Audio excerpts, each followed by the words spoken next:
समन्ता चक्रवालेषु अत्रा गच्छन्तु देवता सद्धम्मं मुनिराजस्स सुनन्तु सग्गमुक्तदं धम्मස්සවන कालो अयं वदन्ता धम्मස්සවන कालो अयं वदन्ता धम्मස්සවන कालो अयं वदन्ता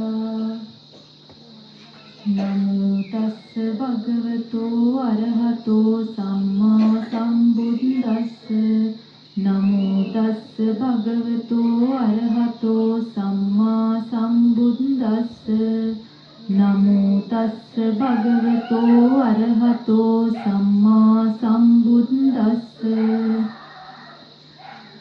किच्चो मनुස්ස පටිලාභෝ කිච්ඡං මච්ඡාන ජීවිතං කිච්ඡං සද්දම්ම සවනං කිච්චෝ බුද්ධානං උප්පාදෝති.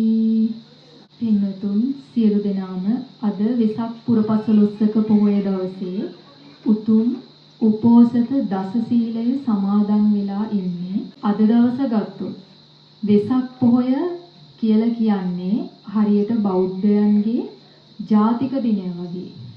ඒ කියන්නේ බුදුරජාණන් වහන්සේ වෙනුවෙන් ආමිසමය වශයෙන් ප්‍රතිපත්තිමය වශයෙන් බුදුරජාණන් වහන්සේව බොහෝ දෙනෙක් පූජාවට ලක් කරන පොහොය දිනයක් විදියට සැලකන්න පුළුවන්.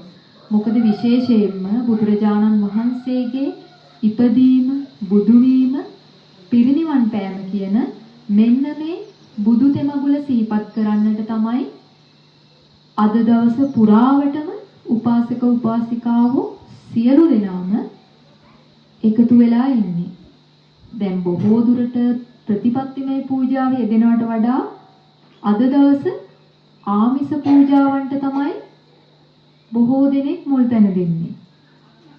ඒ කියන්නේ දැන් දන්සැල් එහෙම පවත්වන්න, වෙසක් කූඩු හදන්න, ඒවයි තරඟ කරන්න, භක්ති ගීතවලට, ඒ වගේම විහෙර විහාරස්ථාන වන්දනා කරගන්නේම.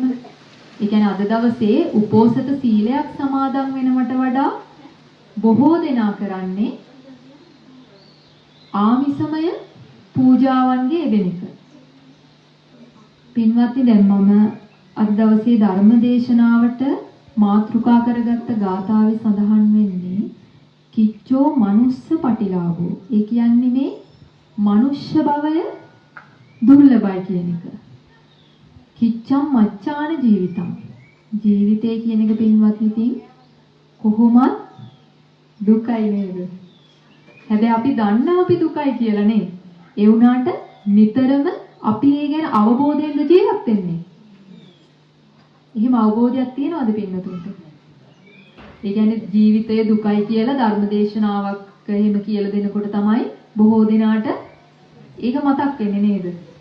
දැන් චතුරාර්ය සත්‍යයේ පළවෙනි සත්‍ය විදිහට සඳහන් වෙන්නේ දුක්ඛ සත්‍ය. එතකොට මේ පින්වතුන් කොහොමද දන්නවා ජීවිතය දුකක්? ඒ වගේම අපි මැරෙනවා, ඉපදෙනවා, ලෙඩ වෙනවා, ජරාවටපත් වෙනවා, ප්‍රියයන්ගෙන් වෙන් වෙන්න වෙනවා, අප්‍රියයන් හා එක් වෙන්න වෙනවා. මේ ආදී වශයෙන් දුක් කන්දරාවක් උරුම කරගෙන තමයි අපි මේ මනුෂ්‍යාත්ම භාවයක උත්පත්තිය ලබන්නේ. ඒ වගේම පින්වත්නි මේ මනුෂ්‍ය ජීවිතය අපිට ලේසියෙන්ම ලබන්න පුළුවන් දෙයක්ද? දැන් මේ ලෝකෙ ගත්තොත් මනුෂ්‍යයන්ව ගණන් කරලා අපිට කියන්න පුළුවන් නේද? මෙච්චර ප්‍රමාණයක් ලෝකෙ ඉන්නවා කියලා. හැබැයි අපිට තිරිසන් සතුන්ව ගණන් කරලා කියන්න පුළුවන්ද? එක සත්ව කොට්ටාසයක් බැලුවොත් කොයිතරම් ඉන්නවද පින්වත්නි? දැන් ওই කුරා භූමීන් ගත්තොත් හිතන්න මේ භූමි ප්‍රමාණය කොයිතරම් ඉන්නවද? එතකොට පින්වතුන් හිතලා බලන්න කොයිතරම් දුර්ලභද මේ මනුෂ්‍යාත්ම භාවය කියලා. දැන් තිරිසන් අපායම ගත්තොත් කොයිතරම් විශාලද? මනුෂ්‍යාත්ම භාවය ගත්තොත් හරියට දූවිල්ලක් වගේ තිරිසන් අපායත් එක්ක. ඒ තරම් සුළු ප්‍රමාණයක්. අපි හිතනවා මනුෂ්‍යෝ මෙච්චරයි, ජනගහනය මෙච්චරයි කියනවා. හැබැයි පෙර අපි මේ සංසාරයේ කරපු කුසල් නිසාම තමයි පින්වතුන්ට මේ වගේ උතුම් මනුෂ්‍යාත්ම භාවයක් ලැබිලා තියෙන්නේ. හැබැයි මේ මනුෂ්‍යාත්ම භාවය ලැබීම ප්‍රමාණවත්ද පින්වත්නි? මනුෂ්‍යාත්ම භාවයක් හිතන්න ඔය සෞදි අරාබියේ, පලස්තීනයේ, ඊශ්‍රායලයේ, රුසියාවේ කොහේ හරි ඉපදුනොත් වැඩක් තියනවද? දැන් හිතන්න මේ ලංකාවේ හිතන්න පින්වත්නි මේ ධර්මයේ එහෙම ඇහෙන්නේ නැති පැත්තක ඉපදුනොත් ඒ ජීවිතයත් හරියට තිරිසන් ආත්ම හා සමානයි බොහෝ දුරට නේද? ඒ කියන්නේ ඉපදෙනවා රැකියා කරන්න නැති එක විතරයි දැන් තිරිසන් සත්තු නම්. හැබැයි මිනිස්සුયો රැකියාවකුත් කළා වෙනම දුකක් විඳිනවා. ඒ වගේම විවාහ වෙනවා, ආයි දරුවෝ හම්බ වෙනවා, එයාලව පෝෂණය කරනවා. ඊට පස්සේ මැරිලා යනවා. දැන් තිරිසන් සත්තුත් මේකම නෙමෙයිද කරන්නේ? ඉගෙන ගන්නවා ජොබ් කිරීම හැරෙන්නට එයාලත් මේ ජීවිතේ කරන්නේ ඒ දේම තමයි. දැන් පින්වත්නි සඳහන් වෙනවා මේ මනුෂ්‍යාත්ම භාවයේ ලබන එක ඔය කන කැස් බෑව වියසිදුරෙන් අහස බලනවා වගේ කියලා. ඒ කියන්නේ මේ මනුෂ්‍යාත්ම භාවයේ ඉඳන් කවුරු හරි මේ සතර අපායට වැටුණොත් ඒ සතර අපායේ ඉඳන් නැවත මනුෂ්‍යාත්ම භාවයක් ලබන එක කන කැස් බෑව වියසිදුරෙන් අහස බලනවා වගේ කියලා සඳහන් වෙන්නේ. දැන් කන කැස් බෑව එළියට එන්නේ අවුරුදු 100කට පාරක්. එතකොට හිතන්න කොයිතරම් දුර්ලභද ඒක. අවුරුදු 100කට වතාවක් එන්නේ වියසිදුර මේ කැස් බෑව කණයි. ඒ කියන්නේ එක ඇහැ විතරයි පේන්නේ. ඒ පේන හැටෙන්නත් ඕන මේ වියසිදුර. එතකොට පින්වත්නි හැබැයි ඒ වියසිදුර මේ ඇහැට ඇවිල්ලා අවුරුදු 100කට පස්සේ එන කැස් බෑවට ඒ වියසිදුරේ අහස බලන්නත් හිතෙන්න. එතකොට මේ ඔක්කොම එකතු වෙලා ඒක වෙන්නත් පුළුවන් කියලා සඳහන් වෙනවා. හැබැයි මනුෂ්‍යාත්ම භාවයක් ලබන එක සතර අපායකට වැටුණු කෙනෙක්ට ඒක නම් හරිම දුර්ලභ කාරණයක් විදිහට තමයි සඳහන් කරන්නේ. ඒ වගේම පින්වත්නි මේ ජීවිතය දුකක් කියන්නේ ඇයි? දැන් ජීවිතය අපිට හිතාගෙන හරි සතුටුයි, හරිම විනෝදයි අද ජීවත් වෙලා. ඒ කියන්නේ නැව ගිරුණත් බෑන්චුන් වගේ නේද? ඒ කියන්නේ පින්වත්නි මේ ආදීනව මිනිස්සුන්ට වැහිලා තියෙන්නේ. ඒ කියන්නේ මෙයාලා ආස්වාදයෙන්ම මතු කරනවා නිතර ආදීනව. ඒ කියන්නේ ආදීනව කොයිතරම් බහුල වුණත් අපි ඒ ආදීනව ගැන කල්පනා කරනවද? ඒ ආදීනව අපිට එහෙම මානසිකාරයක් සිද්ධ වෙනවද? ඒ කියන්නේ මේ ජීවිතේ අපි උපදිනවා පින්වත්නි. ඉපදුනාට පස්සේ මේ මව් කුසකින් එළියට එන එක ධර්මයේ සඳහන් වෙනවා හරියට යතුරු සිදුරකින් ඇත්පැටියෙක් එළියට ඇදලා ගන්නවා වගේ කියලා. ඒ වගේ මහා වේදනාවකින් මේ මනුස්ස ලෝකයේ කෙනෙක් උත්පත්තිය ලබන්නේ කියලා. එතකොට අපිට දැන් ඒ ඉපදුණු කාලේ අපි විඳපු දුක් අපිට මතකයිද? අපිට මතක නෑ නේද? අපිට මේ දැන් සතියකට කලින් හිතන්න අපේ පවුලේ කෙනෙක් මරුණා කියලා. ඒකත් අමතකයි. අපිට මොන දේ සිද්ධ වුණත් මිනිස්සු ඉක්මනට ආදීන අමතක කරලා ආස්වාදයේ පස්සේ හඹාගෙන යනවා. ඒ ආස්වාදයේ පස්සේ හඹාගෙන යෑම නිසා තමයි පින්වත්නි මිනිස්සු හරි සතුටෙන් ජීවත් වෙන්නේ. මේ දුකෙන් අඩාවැල්පී ජීවත් වෙන්න නෙමෙයි කියන්නේ. හැබැයි අපිට යම් අවබෝධයක් තියෙන්න ඕන. අපිට නිතර සිහියක් තියෙන්න ඕන. අපි මේ දැන් හිතන්න පින්වතුන් මේ එකපාර මේ වෙලාවේ හිතන්න මේ වහල කඩාගෙන වට්ටම් දැන් එකක් නෑ නේද?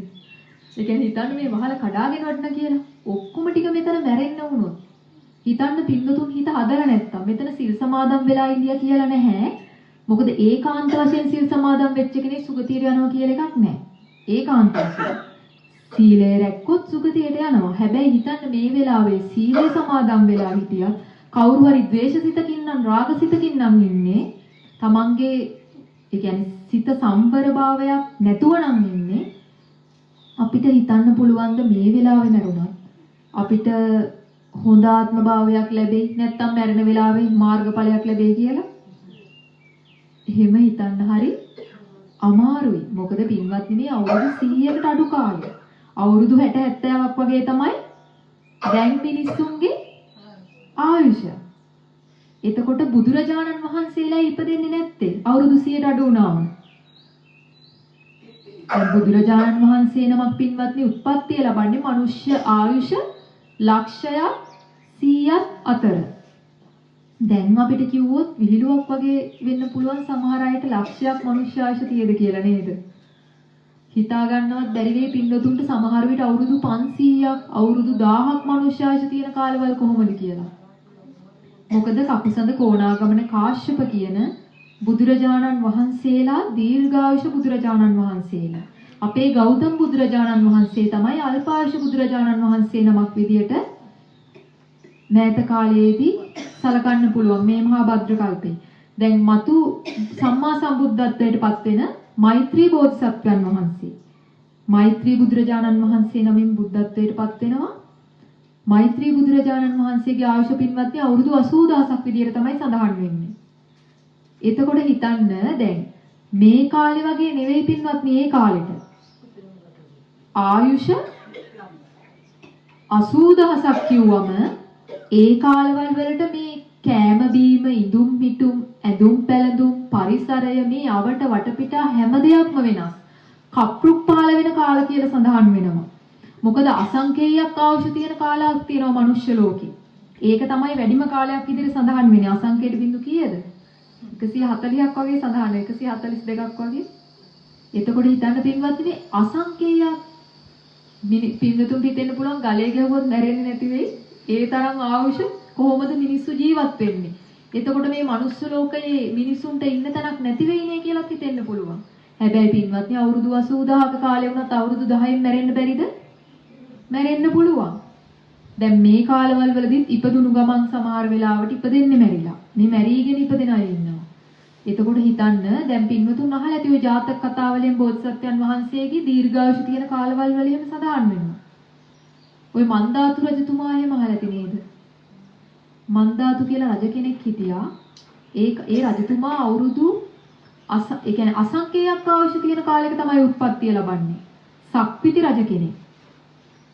මේ මන්දාතු රජතුමා සක්දෙවිවරු 36 දෙනෙක් චුත වෙනකම්ම සක්දෙව් ලෝකෙත් රජකම් කරන්නට තරම් පින් කරලා තියෙන රජ කෙනෙක්. ඒ වගේම පින්වතුන් අහලා ඇති අපේ බෝධිසත්වයන් වහන්සේ ඔය ආත්ම භාවවල එක ආත්ම භාවයක් අවුරුදු 84000ක් ළමා කාලේ අවුරුදු 84000ක් තරුණ කාලේ අවුරුදු 84000ක් වයසක ඒ කාලේ විදියට ගත කරලා තියෙනවා. ඒ වගේ පින්වත්නි මේ අපි සමාජයට හිතෙන්න පුළුවන් මේ හැමදාම මිනිස්සුන්ගේ ආයුෂ මේ ගාන කියලා. එහෙම එකක් නෑ. මනුෂ්‍ය ආයුෂ ටික ටික පිරිහෙනවා. මිනිස්සුන්ගේ ಗುಣධර්ම අඩු වෙන්න මේ ආයුෂ දිගටම පිරිහීගෙන යනවා. මිනිස්සු ಗುಣධර්ම වැඩි වෙන තරමට පින්වත්නි මේ ආයුෂ ටිකෙන් ටික වැඩි වෙන්නේ. දැන් මේ පින්වතුන් හිතන්න එපා මේ මෛත්‍රී බුද්ධ ශාසනයේ ඉක්මනට වෙනවා කියලා. ඉක්මනට කියන්නේ පින්වතුන් දිව්‍ය ලෝකේ කෝටි වාරයක් ඉපදුනත් මෛත්‍රී බුද්ධ ශාසනයේ එතකොටවත් පහළ වෙන්නේ නැහැ.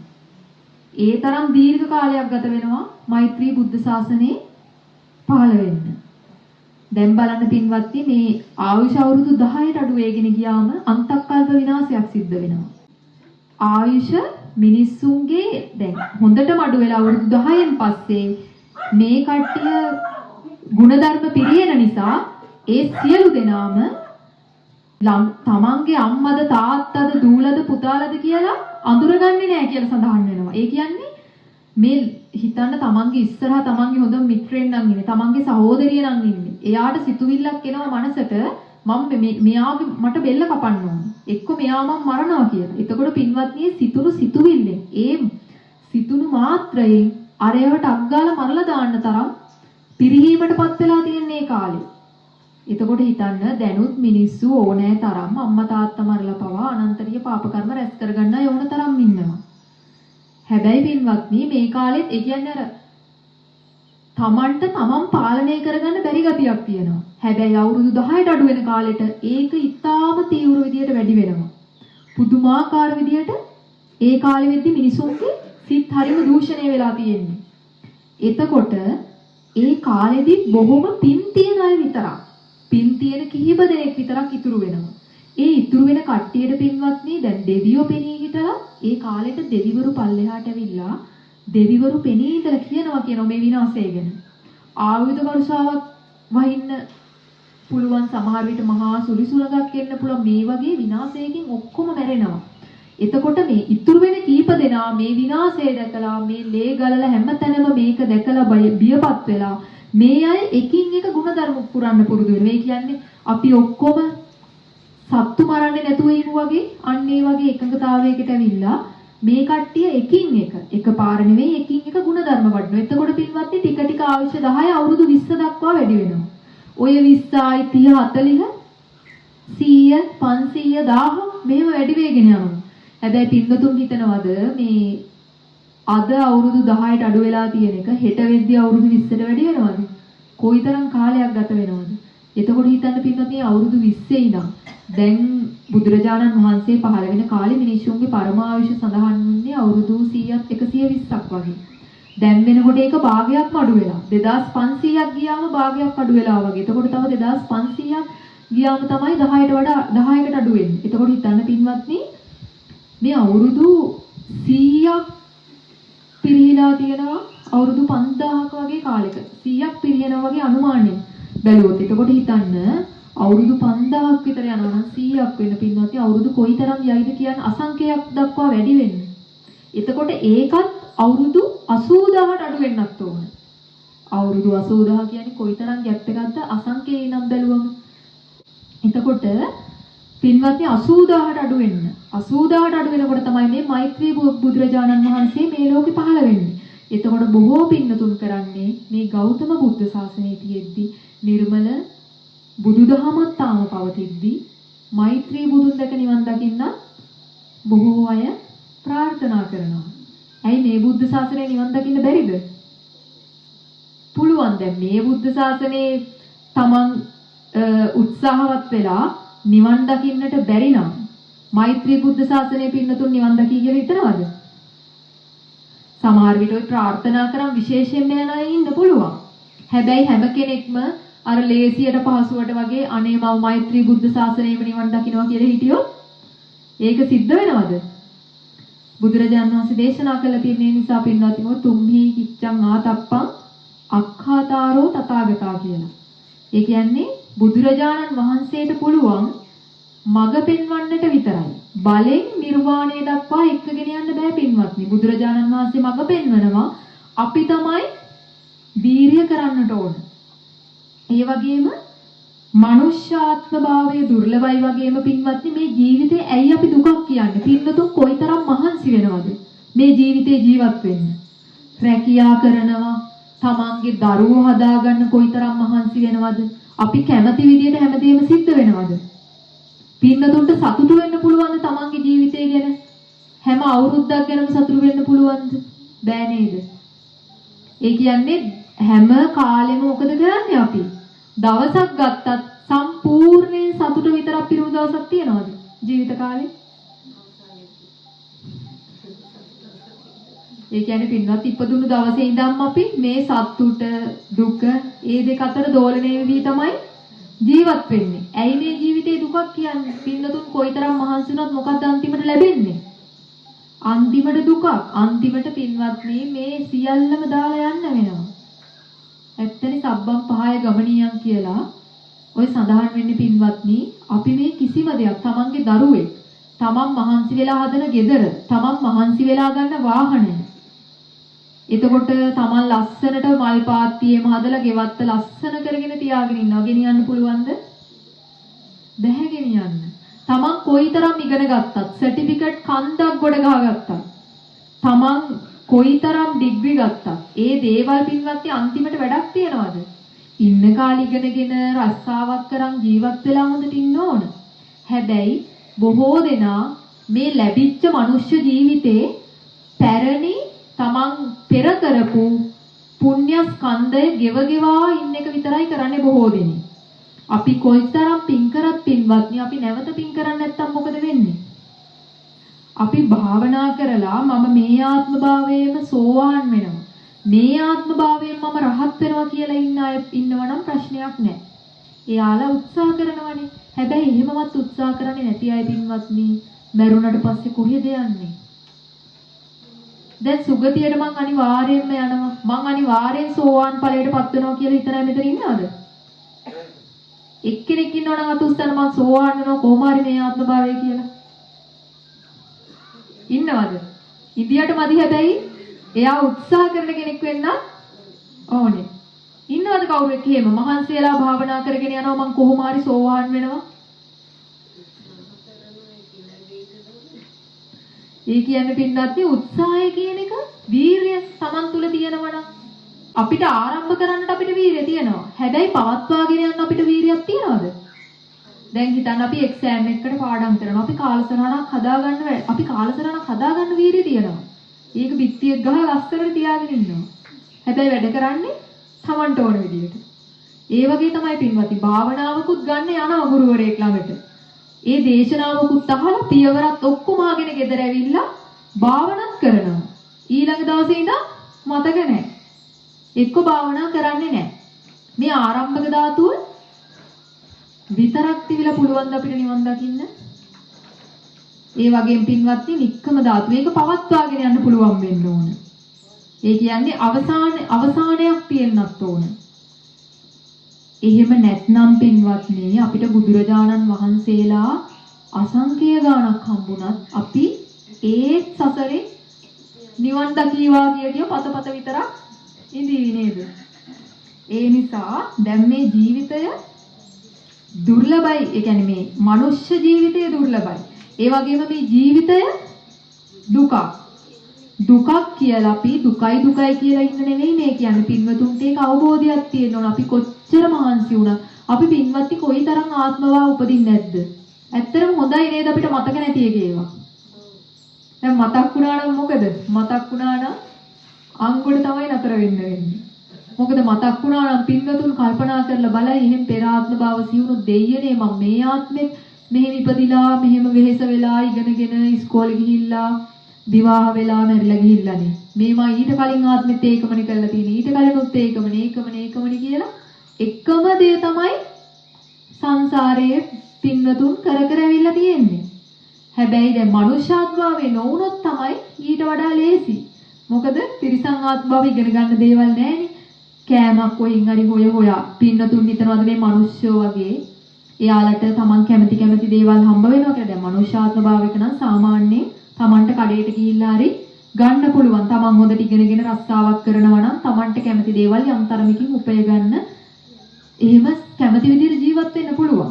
හැබැයි තිරිසන් ආත්ම භාවයක් ලැබුණොත් හිතන්න මේ බලු ආත්ම භාවයක් ඔය කුරුල්ලෙක් එහෙම වුණොත් එක්කෝ ඔය කොටියෙක් සිංහෙක් වුණොත් අපි හරිම සිංහයා කොටියෝ හරි නිර්භීත සත්තු කියලා කියනවා. හැබැයි ඒ කට්ටිය කොයිතරම් බඩගින්නේ ඉන්නවද?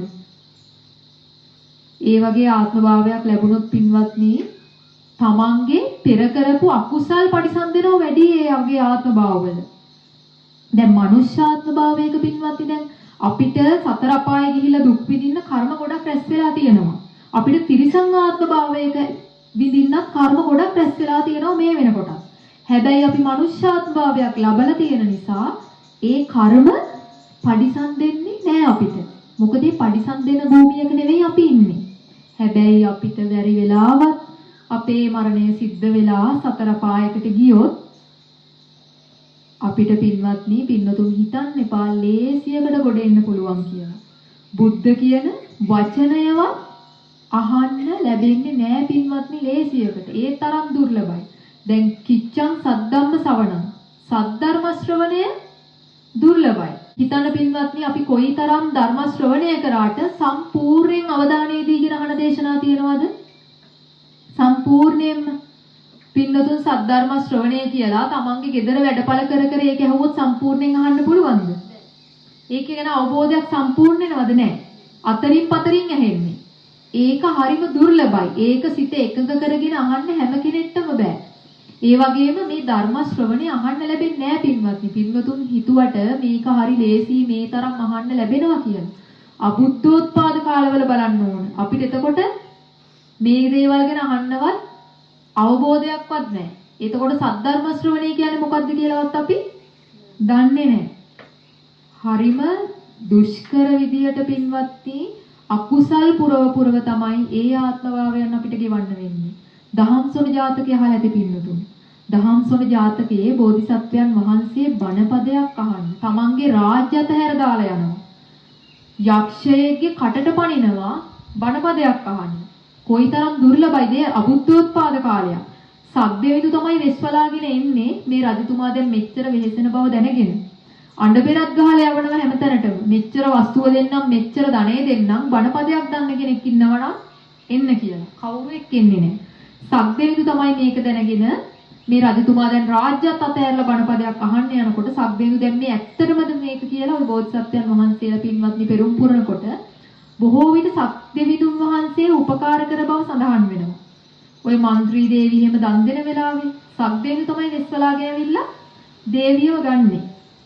ඒ වගේම දැන් සක්දෙවිඳු යක්ෂාවේශයෙන් ඒ වගේ වේශයක් මවාගෙන ඇවිල්ලා තමයි මේ රජතුමාට කියන්නේ මම ඔබට බණපදයක් කියලා දෙන්නම්. හැබැයි මට ඔබේ ජීවිතය ඕන. ඒ කියන්නේ මස් පිනිස බෝධිසත්වයන් වහන්සේගේ ජීවිතය ඉල්ලනවා. එතකොට බෝධිසත්වයන් වහන්සේ පින්වත්නි කියනවා ඔබ බණපදයක් මට කියලා දෙයිද නැද්ද කියලා කොහොමද මම හරියටම දැනගන්නේ? ඔබ හරියටම ඒ කියන්නේ සක්දෙවිඳු කියනවා එතකොට ඔබ බණපදය මම කියන්නම්. ඔබ ඔය පර්වතයෙන් මගේ කටට පනින්න. ඒ අතරේ මම ඔබට බණපදය කියනවා. බලන්න පින්වත්නි ජීවිත පරිත්‍යාගයෙන් තමයි එතන පරමත්ත පාරමිතාව තමයි බෝධිසත්වයන් වහන්සේ සම්පූර්ණ කරගත්තේ. ඒ මේ යක්ෂයා වෙන කවුරුත් නෙවෙයි සක්දෙවිඳුනේ. සක්දෙවිඳු දෝතට ගන්නවා කියලා සඳහන් වෙනවා. ටක් ගාලා තමන්ගේ යක්ෂාවේශ රූපේ අතුරුදහන් කරලා දේව වේශයෙන් පෙනී ඉන්නවා. මොකද පින්වත්නි දැන් සද්ධර්ම ශ්‍රවණය ඒ කාලේ අබුද්ධෝත්පාද කාලයක් ඒ නිසා දුර්ලභයි. දැන් පින්වතුන් හිතන වැටි අනේ ඕනතරම් YouTube තියෙනවා, TV channel තියෙනවා, බෞද්ධ නාලිකා වෙනම තියෙනවා. අපිට ඕනේ තරම් ධර්ම ශ්‍රවණය කරන්න පුළුවන් නේ සද්ධර්මයේ කොයිද දුර්ලභ කියලා. හැබැයි පින්වත්නි බලන්න ඒව අතරින් පිරිසුදුසී ශ්‍රද්ධර්මයේ ඇහෙන්නේ. ඒව දේශනා කරන්නේ කීයෙන් කී දෙනාද? ඔය පින්වතුන් බොහෝ විට අනතරමක් අහන්නේ බුදුබණ නෙවෙයි.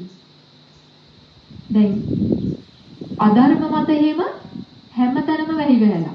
මිත්‍යා දෘෂ්ටිය වපුරන අය ඕනතරම් ඉන්නවා පින්වත්නි. භික්ෂු වේශධාරී අය ඕනතරම් ඉන්නවා. හැබැයි අපි දන්නේ නැහැ. අපේ පෙර පිනක් තියෙන්න ඕන අපි හොඳ ධර්මයක් ශ්‍රවණය කරන්න. බුදුබණ පදයක් අහන්නට. ඒ නිසා සද්ධර්ම ශ්‍රවණය කියන දේ මේ ලෝකයේ තියෙන ඊටාම දුර්ලභ දෙයක් විදියට තමයි සඳහන් වෙන්නේ. දැන් සෝවාන් වෙන කෙනෙක්ට අනිවාර්යයෙන්ම තියෙන්න ඕන අංගයක් තමයි සද්ධර්ම ශ්‍රවණය. ඒ වගේම පින්වත්නි, කල්යාණ මිත්‍ර සම්පත්තිය තියෙන්න ඕන. ඒ වගේම යෝනිසෝ මනසිකාරයේ තියෙන්න ඕන. ධම්මානුධම්ම පටිපදාවේ නිරත වෙන්න ඕන. මෙන්න මේ දේවල් කරන කෙනෙක්ට සෝවාන් ඵලයටපත් වෙන්න පුළුවන්. දැන් මෙතන සෝවාන් ඵලයටපත් වෙන්න ඕන කියලා හිතන අය මේ දේවල් කරනවද? මේ හතර පිළිපදිනවද? ඒ හතර පියා සෝහන් වෙනවා කියන එකවත් අපි දන්නේ නැහැ නේද? අපි මුලින්ම සීලයෙන් පිරිසිදු වෙන්න ඕන. සීලය පින්වත්නි දැන් ගිහියන්ගේ නිත්‍ය සීලය පංච සීලය. පින්නතුන්ට මාසෙකට එක දවසක් නෙමෙයි. පුළුවන් නම් සතර පොයට හරි කමක් නැහැ. Taman ගෙදර ඉඳන් හරි කමක් නැහැ. නිවාඩු දවසක් ඉරිදා නම් නිවාඩු ඉරිදා හතර දවස් හරි කමක් නැහැ. අට සිල් හෝ දස සිල් හෝ නවාංග උපෝසත හෝ ආජීවෂ්ටමක සීලය හෝ සමාදන් වෙලා පින්වත්නි සීලයෙන් පිරිසිදු වෙන්න. ඒ වගේම චිත්ත විසුද්ධිය. චිත්ත විසුද්ධිය පිණිස පින්වත්නි අපි භාවනා කරන්නට ඕන. ඔය මරණ සතිය, මෛත්‍රී භාවනා මේ වගේ ගොඩක් භාවනා තියෙනවා පින්වත්නි අපේ සිත පිරිසිදු කරගන්න. මුලින්ම පින්වත්නි අපි සීල සම්පන්න වුණොත් තමයි අපිට පුළුවන් අපේ සිත පිරිසිදු කරගන්න. සිත එකඟ වෙන්න නම් අපි සිල්වත් වෙන්න ඕන. දැන් සිල්වත් වෙච්ච කෙනෙක්ගේ සිතේ ඒකාග්‍රතාවය ඉක්මනින් ඇති වෙනවා.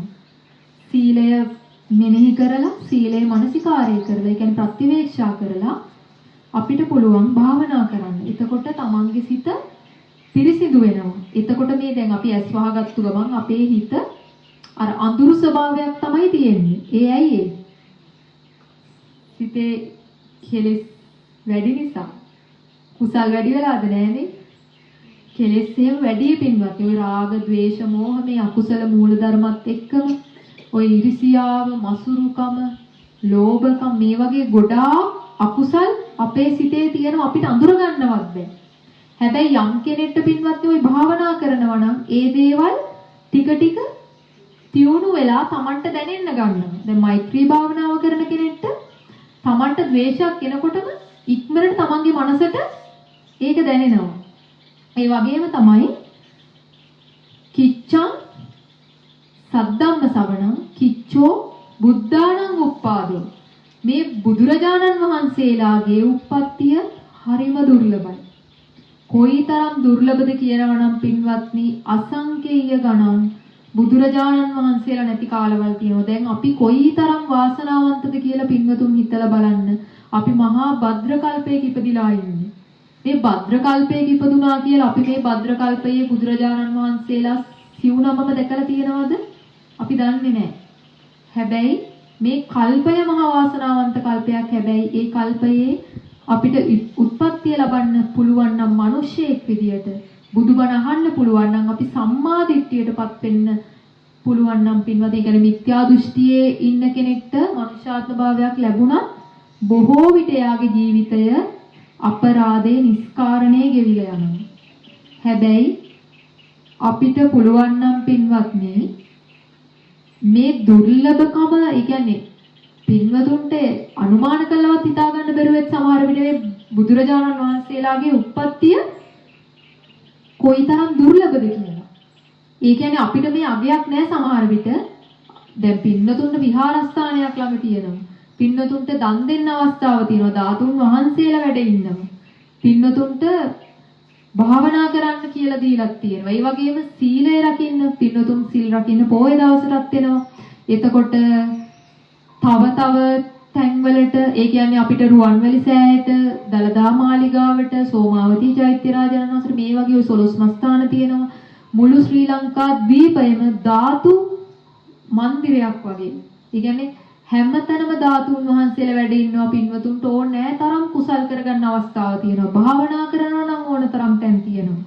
හැබැයි හරි ගුරු ඇසුරක් ලැබෙනවා නම් පින්වතුන්ට හරියට භාවනාව කරලා අනිවාර්යයෙන්ම මාර්ගඵලයකටපත් වෙන්නට බැරි නෑ. තාම පිරිසිදු ශ්‍රී සද්ධර්මය තියෙන කාලෙක තමයි පින්වතුන් මේ උප්පත්තිය ලැබලා තියෙන්නේ. ඒ වගේම පින්වත්නි දැන් අපේ ගෞතම බුදුරජාණන් වහන්සේගේ මේ සංසාර ගමන ගත්තොත් හරිම ආශ්චර්යමත් කියලා කියන්න පුළුවන්. ඒ වගේම පින්වත්නි මේ ආශ්චර්යමත් භාවය ඇතුලේ ඒ බෝධිසත්වයන් වහන්සේ කොයිතරම් දුක් විඳලා තියෙනවද? ඒක අපිට අනුමාන කළවත් හිතා ගන්න බෑ. අහසේ තරු කැට පරදා දන් දීලා ඒ කියන්නේ තමන්ගේ ඇස් දන් දීලා තියෙනවා. අහසේ තරු පරදා ඇස් දන් දෙනවා කිව්වම පින්නතුන්ට හිතන්න පුළුවන් අහසේ තරු කොච්චරද? දැන් අහසේ බැලුවම තරු කීයක්ද? එතකොට මේ ඇස් දන් දෙනවා කිව්වම හැම උපදින හැම ආත්ම භාවයෙම ඇස් දන් දුන්නද? නෑ. එතකොට හිතන්න කොයිතරම් ආත්මභාවයක් මේ බෝධිසත්වයන් වහන්සේ උත්පත්තිය ලැබලාද කියලා. ওই සිවි ජාතකයේ මහල ඇති S2 දන් දෙනවා සිවි රජතුමා. සිවි රජතුමා S2 මේ දන් දෙන්නේ දැන් මේ කාලේ වගේ හරි සැප පහසුවට ගිහිල්ලා ඔපරේෂන් කරලා එහෙම එන කාලයක් නෙවෙයි ඒ කාලේ. ඒ S2 බෝධිසත්වයන් වහන්සේ සිහි ඇතිව ඉඳිද්දි තමයි S2 දන් දෙන්නේ. එතකොට පින්නතුන්ට හිතා ගන්නවත් පුළුවන්ද මේ දන් දීම? ඒ කියන්නේ කොයිතරම් දුක් විඳලාද දන් දෙන්නේ බෝධිසත්වයන් වහන්සේ නම. ඒ වගේම මේ මහ පොළවේ පස් පරදලා තමන්ගේ ශරීර මාංශය දන් දුන්න කියලා සඳහන් වෙනවා. අපිට පුළුවන් ද එහෙම ශරීරයෙන් පොඩි කොටසක් වුණත් දන් දෙන්න? එහෙම සිත් පහළ වෙනවද පින්නතුන්ට? මේ පහළ වෙනා ඉන්නවද? නෑ නේද? ඒ කියන්නේ S2 දන් දෙන්න දැන් කවුරු හරි S2 ඉල්ලන් ආවොත් පින්නතුන්ට එහෙම දන් දෙන්න පුළුවන්ද? S2ම ඉල්ලන් ඉන්නේ. කවුරුවෙක් කැමති නෑ නේ එහෙම ලේසියකට. එතකොට මං කොහොමද බුදුන් දකින්නේ කියලා හරි එහෙම එකක් හරි ඔලුවට එනවා. ඒ කියන්නේ පින්වත්නි බෝධිසත්වයන් වහන්සේලා තමන් ගැන නෙවෙයි කියන්නේ මේ මුළු ලෝක සත්වයා ගැන කරුණාවෙන් මේ කරුණාව නිසා අනුකම්පාව නිසා තමයි මේ වගේ මහා දන් දීලා ඒ මහා උතුම් සම්මා සම්බුදු පදවිය ලබා ගන්න. ඒ වගේම පින්වත්නි අපේ බෝධිසත්වයන් වහන්සේ දැන් මාතුපෝස්සක ජාතක කතාවෙන් පටන්ගෙන මේ සංසාරයේ මනෝ ප්‍රනිදානය පුරමින් එන කාලයේ බුදුරජාණන් වහන්සේලා බොහෝ ප්‍රමාණයක් මුණ ගැහෙන ওই මනෝ ප්‍රනිදානේ වාක් ප්‍රනිදාන පුරන් එන කාලේ තියෙනව නේද පින්වත්නි? ඒ කාලේ 512000ක් බුදුරජාණන් වහන්සේලා මුණ ගැහුණා කියලා සඳහන් වෙනවා. පින්නතුන්ට හිතා ගන්න පුළුවන්ද? ඒවනම් ඉතින් කල්පනා කරන්නත් එපා කියලා බුදුරජාණන් වහන්සේ කියලා තියනවා නේද? මේ ලෝකය ගැන කල්පනා කරන්න එපා. ලෝක විශ්ය අචින්ත්‍යයි කියලා. බුදු කෙනෙක්වත් බුද්ධ කියන වචනයවත් අහන්න නැති කාලවල කොයිතරම් ගෙවිලා තියෙනවද? ඒ ගෙවිච්ච කාලවල අතරේ පින්නතුන් කොයිතරම් වාසනාවන්ත කාලයකද මේ ඉපදිලා තියෙන්නේ. දැන් අපේ බෝධිසත්වයන් වහන්සේ ඔය සිතින් ප්‍රාර්ථනා කර ඉන කාලෙක පින්නතුන් අහලදී අපේ මෙත් බෝධිසත්වයන් වහන්සේත් ඉපදිලා තියෙනවා. ඒ අපේ බෝධිසත්වයන් වහන්සේ ඒ කාලෙම අපේ ගෞතම බෝධිසත්වයන් වහන්සේ රජ කෙනෙක් විදියට ඉපදිලා තියෙනවා. කාශ්‍යප මහරහතන් වහන්සේ ඇතෙක් විදියට ඉපදිලා තියෙනවා. ඒ වගේම ඔය මෛත්‍රී බෝධිසත්වයන් වහන්සේ තමයි ඒ ඇත්ගොව්ව විදියට ඉන්නේ. එතකොට දැන් මේ රජතුමා හරි කැමති ඇත්තුන්ට කොහොම හරි මේ ඇතෙක් ගෙන්න ගත්තට පස්සේ මේ ඇතාගේ පිට සංචාරය කරලා පස්සේ මේ උයනට ආවම මේ උයනේදී මේ ඇතා කලබල වෙනවා. කලබල වෙලා මෙයා කලබල වෙන්නේ මෙයාට ඇතින්නකගේ ඒ ආග්‍රහණය දැනිලා තමයි මෙයා කලබල වෙලා කඩාගෙන බිඳගෙන කැලේට යනවා කියලා සඳහන් වෙනවා. මේ කැලේට දුවලා මෙයා මේ ඇතා දැන් දවස් කීපයක් නැහැ. දැන් රජතුමා ඇත්ගොව්වගෙන් අහනවා. ඒ කියන්නේ රජතුමා දැන් එහෙම චෝදනා කරද්දී මේ ඇත්ගොව්වත් බය වෙනවා. මොකද මේ ඇතා රජතුමා මරන්න යවපු ඇතෙක්ද? එයා හීල නැති ඇතෙක්. ඔබ කිව්වා හීලයි කියලා. හැබැයි හීල නෑ. එයා මේ විදියට ඡණ්ඩ විදියට හැසිරීලා ගියේ කියලා ඇත්ගොව්වට චෝදනා කරනකොට මේ ඇත්ගොව්ව සඳහන් කරන රජතුමාට රජතුමනි ඒ ඇතින්නකගේ ආග්‍රහණය ඒක දැනিলা තමයි මේ ඇතා ගියේ. ඒ රාගය දැඩි වෙලා තමයි එයා ගියේ. නැවත මම කතා කරාම එයා එයි කියලා දවස් 7කින් වගේ මේ ඇතා ආයි මේ ඇත්ගොව්ව කොහොම හරි ගෙන්න ගන්නවා. ගෙන්න ගත්තට පස්සේ කියනවා රජතුමනි මං ඔප්පු කරලා පෙන්නන්නම් මේ ඇතා කීකරු ඇතේ. ඊට පස්සේ රත්තු ගිනියම් ඒ කියන්නේ ගිනියම් පින්වත්නි මොකක් හරි ඔය යම් දෙයක් රත්තු යකඩයක් මේ ඇතාට කියනවා මේක ගන්න කියලා හොඬෙන්. දැන් ඇතා හොඬෙන් අල්ලගත්තට පස්සේ චිරිචිරි ගා ඇතාගේ හොඬේ පිච්චෙනවා. දැන් මේ ඇතා විදියට ඉන්නේ කවුද? අපේ මහා කාශ්‍යප මහරහතන් වහන්සේ පෙර ආත්ම භවයක. එතකොට ඇත්ගොව්ව විදියට ඉන්නේ කවුද? මෛත්‍රී බෝධිසත්වයන් වහන්සේ පෙර ආත්ම භවයක. එතකොට අපේ මේ රජතුමා විදියට ඉන්නේ අපේ බෝධිසත්වයන් වහන්සේ. එතකොට පින්වත්නි දැන් රජතුමාම දැකලා රජතුමාට දැන් කල්පනා වෙන්නේ මොකද්ද? රජතුමා කල්පනා කරනවා දැන් රජතුමා කියනවා ඉක්මනට මේක ඉවත් කරන්න. ඒ කියන්නේ කීකරු බව ඒක දැනගෙන ඉක්මනට ඉවත් කරන්න කියලා රජතුමා දුක් වෙනවා. රජතුමා කල්පනා කරනවා දෙයියනේ මේ සත්වයන් මේ රාගය නිසා කොයිතරම් දුක් විඳිනවද? මේ රාගය නිසා තමයි මේ වගේ දුකකට මේ යතාපත් උනේ. ඒ නිසා මේ ලෝකයේ යම් සත්වයෙක් මේ රාගයෙන් පෙළෙනවා නම් දුක් විඳිනවා නම් මම මේ සියලු සත්වයන් මතු ලෝතුරා සම්මා සම්බුදුව මේ සියලු සත්වයන් සතර දුකින් ඈතර කරනවා කියලා මනෝ ප්‍රනිදානය. ඒ කියන්නේ මනසින් බුදු බව ප්‍රාර්ථනා කරන මේ වෙලාවේ. ඒ කියන්නේ පින්වත්නි හිතින් ප්‍රාර්ථනා කර කාලේ ඇත්තටම බෝධිසත්වයන් වහන්සේ දැනන් හිටියේ නෑ මං අනාගතේ බුදු වෙනවා කියලා. පින්වත්නි ඒ කාලවල වලට බුදුරජාණන් වහන්සේලා මුණ ගැහිලා තියෙනවා. අපේ බෝධිසත්වයන් වහන්සේට විතරක් නෙමෙයි බුදු බව ප්‍රාර්ථනා කරන ඕනම කෙනෙක්ට බුදුරජාණන් වහන්සේලා මුණ ගැහිලා තියෙනවා. හැබැයි හිතින් නම් ප්‍රාර්ථනා කරන්නේ වචනෙන් නම් ප්‍රාර්ථනා කරන්නේ ඔබ මෙන්න මේ කාලේ බුදු වෙනවා කියලා කවදාවත් නියති විවරණ දෙන්නේ නැහැ. ඒව සම්පූර්ණ වුණාට පස්සේ තමයි නියති විවරණ දෙන්නේ. දැන් සුමෙත්තාපසයන් වහන්සේට විවරණ දුන්නේ. ඊට කලින් අර කරුණ වටක් සම්පූර්ණ වෙන්න තියෙනවනේ. ඒව සම්පූර්ණ වුණාට පස්සේ තමයි ඒ කියන්නේ පුරුෂාත්ම භාවයක් ලැබලා තියෙන්න ඕන, පුරුෂයෙක් වෙන්න ඕන. මේ මනුෂ්‍යාත්ම භාවයක උප්පත්තිය ලැබලා තියෙන්න ඕන, සසරේ පෙර පින් කරලා තියෙන්න ඕන. ඒ කියන්නේ පින්වත්නි අර රහත් වෙන්නට තරම් පින් තියෙන්න ඕන. ඒ ආත්ම භාවයේ මේ විවරණ ගන්න ආත්ම භාවය වගේම පංච අභිඥා අෂ්ට සමාපatti උපදවලා තියෙන්නත් ඕන. ඍෂි පැවිද්දෙන් හෝ පැවිදි වෙලා තියෙන්න ඕන. ඒ වගේම දැඩි කැමැත්ත තියෙන්න ඕන බුද්ධත්වයට. ජීවිත පරිත්‍යාගයෙන් බුදුබව ප්‍රාර්ථනා කරන්නත් ඕන. එතකොට බලන්න මේ කරුණු 8 එකට එනවා කියන්නේ කොයිතරම් දුර්ලභද පින්වත්නි. එතකොට බුදුබව ප්‍රාර්ථනා කිරීම ලේසි පහසු දෙයක්ද? ලේසි පහසු දෙයක් නෙවෙයි. එතකොට මේ සිතින් ප්‍රාර්ථනා කර කර එද්දි තමයි පින්වත්නි ඔය ඉති කුමාරි ජාතකය අහලා තියෙනවද? ඉති කුමාරි ජාතකය අහලා තියෙනවද පින්වතුන්? ඔය කාන්තාවක් විදියට බුදුරජාණන් වහන්සේ උප්පත්ති ලැබෙන ආත්ම භාවයක් අපේ බෝධිසත්වයන් වහන්සේ. ඒ පින්වත්නි පුරාණ දීපංකර බුදුරජාණන් වහන්සේ මොකද සුමේද තාපසයන් වහන්සේට විවරණ දෙන්නේ දීපංකර කියන බුදුරජාණන් වහන්සේ නම. ඒ නිසා ඊට කලිනුත් ඉඳලා තියෙනවා දීපංකර කියන බුදුරජාණන් වහන්සේ නමක්. ඒ නිසා තමයි පුරාණ දීපංකර බුදුරජාණන් වහන්සේ කියලා සඳහන් කරන්නේ.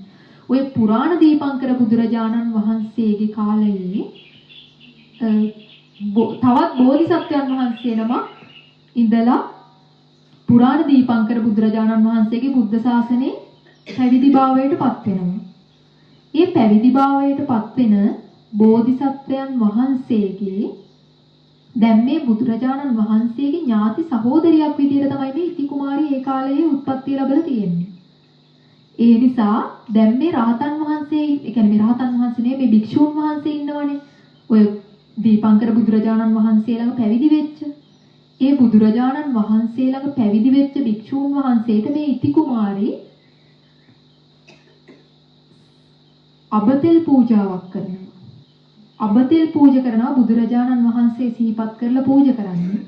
පූජා කරලා කියනවා වචනෙන් කියනවා මම මේ පූජා කරන පින් බලයෙන් මට මේ තෙල් එක පූජා කළා කියන්නේ පින්වත්නි මට උතුම් සම්මා සම්බුද්ධත්වයේ ලැබේවා. ඒ ලැබෙන ආත්ම භාවයේ මම මගේ නම සිද්ධාර්ථ වෙම්වා කියලා ප්‍රාර්ථනා කරන්නේ. ওই ස්ත්‍රී ආත්ම භාවයේදී තමයි නම ප්‍රාර්ථනා කරන්නේ.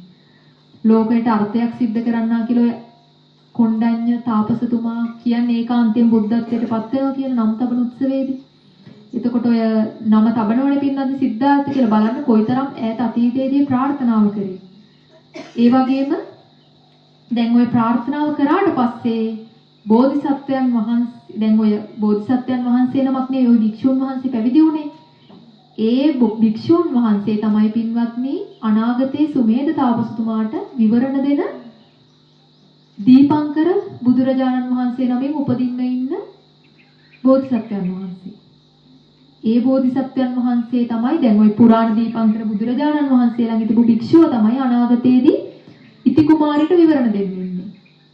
එතකොට දැන් මේ බෝධිසත්වයන් වහන්සේ දැන් අපේ ඉති කුමාරී දැන් මෙහෙම කිව්වම මේ බෝසත් භික්ෂුන් වහන්සේ බුදුරජාණන් වහන්සේට මේ බව දැනුම් දුන්නාට පස්සේ බුදුරජාණන් වහන්සේ සඳහන් කරනවා මේ ස්ත්‍රියක් නිසා ස්ත්‍රී ආත්මභාවයක නිසා මේක සිද්ධ වෙන දෙයක් නෙවෙයි කියලා. ඒ කියන්නේ නෑ හරිම පින්වන්ත කෙනෙක් කියලා දන්නවා බුදුරජාණන් වහන්සේ. ඒ වගේම ස්ත්‍රියකව සිට මේ ප්‍රාර්ථනාව කරන්න බෑ කියලා තමයි බුදුරජාණන් වහන්සේ සඳහන් කරන්නේ. මේක දැනගෙන මේ ඉති කුමාරි මොකද කරන්නේ? දිවිනසා ගන්න තැත් කරනවා. ඊට පස්සේ තමයි බුදුරජාණන් වහන්සේම උපායශී, ඒ කියන්නේ උපක්‍රමයකින් යොදලා බුදුරජාණන් වහන්සේ වැඩම කරලා තමයි ඇයව ඒකෙන් මුදවගන්නේ. මොකද මහා පිං තියෙන කෙනෙක් කියලා දැනගන්නවා. අර භික්ෂුන් වහන්සේට සඳහන් කරනවා ඔබ අනාගතයේ දෝසාසංඛ්‍ය කල්පලක්ෂයකට පස්සේ දීපංකර නමින් බුද්ධත්වයට පත් වෙලා ණයට විවරණ දෙනවා කියලා. අනාගතයේ ණය සම්බුද්ධත්වයට පත් වෙනවා කියලා එවෙල සඳහන් කරන මේ භික්ෂුවට. හැබැයි ඉති කුමාරට ඒක සඳහන් කරන්නේ නැහැ. මොකද ඇය ස්ත්‍රී ආත්ම භාවයක් නිසා. ඒ වගේම පින්වත්නි ඔය පුරාණ ශ්‍රී ශාක්‍ය මුනි කියලා බුදුරජාණන් වහන්සේ නමක් වෙන දැන් අපේ බුදුරජාණන් වහන්සේ ගෞතම ශාක්‍ය මුනි කියලානේ සඳහන් කරන්නේ. පුරාණ ගෞතම නමින් පෙර බුදු කෙනෙක් ඉඳලා තියෙනවා. ඒ බුදුරජාණන් වහන්සේ ඉස්සරහට ගිහිල්ලා අපේ බෝධිසත්වයන් වහන්සේ ප්‍රාර්ථනා කරනවා ගෞතම ශ්‍රී ශාක්‍ය මුනි බුදුරජාණන් වහන්සේ ඔබ වහන්සේගේ නමින්ම මම අනාගතයේ බුද්ධත්වයට පත් වේවා කියලා. ඒ නම තමයි පින්වත්නි අපේ බෝධිසත්වයන් වහන්සේ බුද්ධත්වයට පත් වුණාට පස්සේ ගෞතම නමින් හඳුන්වන්නේ ඒ සසරේ කරපු ප්‍රාර්ථනාවක් විදියට. මේ විදියට පින්වත්නි මේ සංසාරයේ බලන්න ආත්මභාව කීයක් හිතින් විතරක් අසංඛ්‍ය කීයක්ද? අසංඛ්‍ය 7ක්. අසංඛ්‍ය 7ක් කියන්නේ ලේසි ගානක්ද? බුදුරජාණන් වහන්සේ බෝධිසත්වයන් වහන්සේ නමක් විදියට සාරාසංඛ්‍ය කල්පලක්ෂයක් පාරමිතා සම්පූර්ණ කරන්නේ. සමතින්සත් පාරමී. ඒ කියන්නේ දාන පාරමිතා, දාන උපපාරමිතා, දාන පරමත්ත පාරමිතා.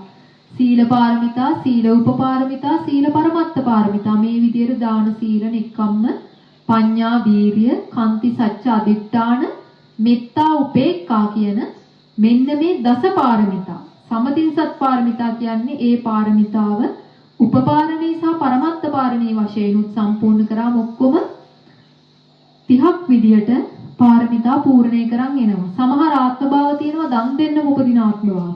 සමහර ආත්ම භාවයේ තියෙනවා සිල් රකින්නම විතරක් උපදින ආත්ම භාව. ප්‍රඥාව විතරක් පුරන්නට උපදින ආත්ම භාව. දැන් මේ ප්‍රඥාව විතරක් පුරන්න තමයි උම්මග්ග ජාතකේ.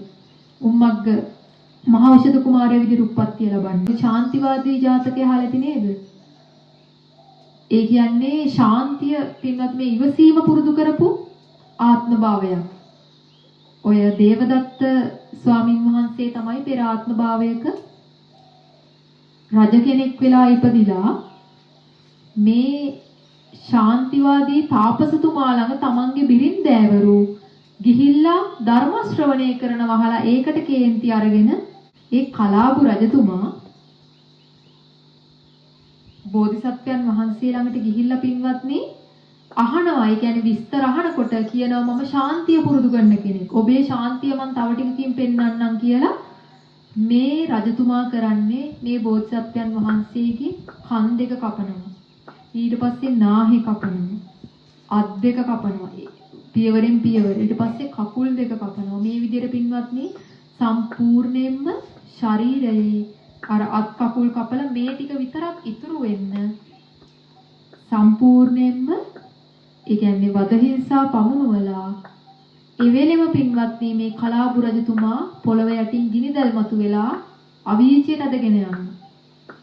ඒ කියන්නේ කොයිතරම් මහා ගුණවත් උතුමන් වහන්සේ නමකටද එහෙම දෙයක් කළේ. ඒ කරපු දෙයට එවෙලෙම විපාක විඳින්නට සිද්ධ වුණා. ඒ වගේම අපේ බෝධිසත්වයන් වහන්සේ දැන් වචනයෙන් පාරමිතා පුරාගෙන ආව පින්වත්නි නවාසංඛ්‍ය කල්පලක්ෂයක්. අතන අසංඛ්‍ය 7යි කල්පලක්ෂයක්, මෙතන අසංඛ්‍ය 9යි කල්පලක්ෂයක්. එතකොට 16 සංඛ්‍ය කල්පලක්ෂයක් වචනයෙන් සහ සිතින් මනෝ ප්‍රනිදාන වාග් ප්‍රනිදාන පුරමි මේ මහා ගෝරතර භයානක සංසාරයේ මේ ලෝක සත්වයා වෙනුවෙන් මහා දුක් විඳගෙන තමයි එදා දීපංකර පාදමූලයේදී දීපංකර බුදුරජාණන් වහන්සේට ජීවිතේ පූජා කරමින් නියත විවරණ ලබා ගත්තේ. එතකොට පින්නත්යේ නියත විවරණ ලබා ගත්තට පස්සේ ඉනම් තමයි සමතින්සත් පාරමී ධර්ම පූර්ණය සිද්ධ වෙන්නේ. එදා සුමේද තාපසයන් වහන්සේ මේ පාරමිතා ධර්ම අදිෂ්ඨාන කරනවා.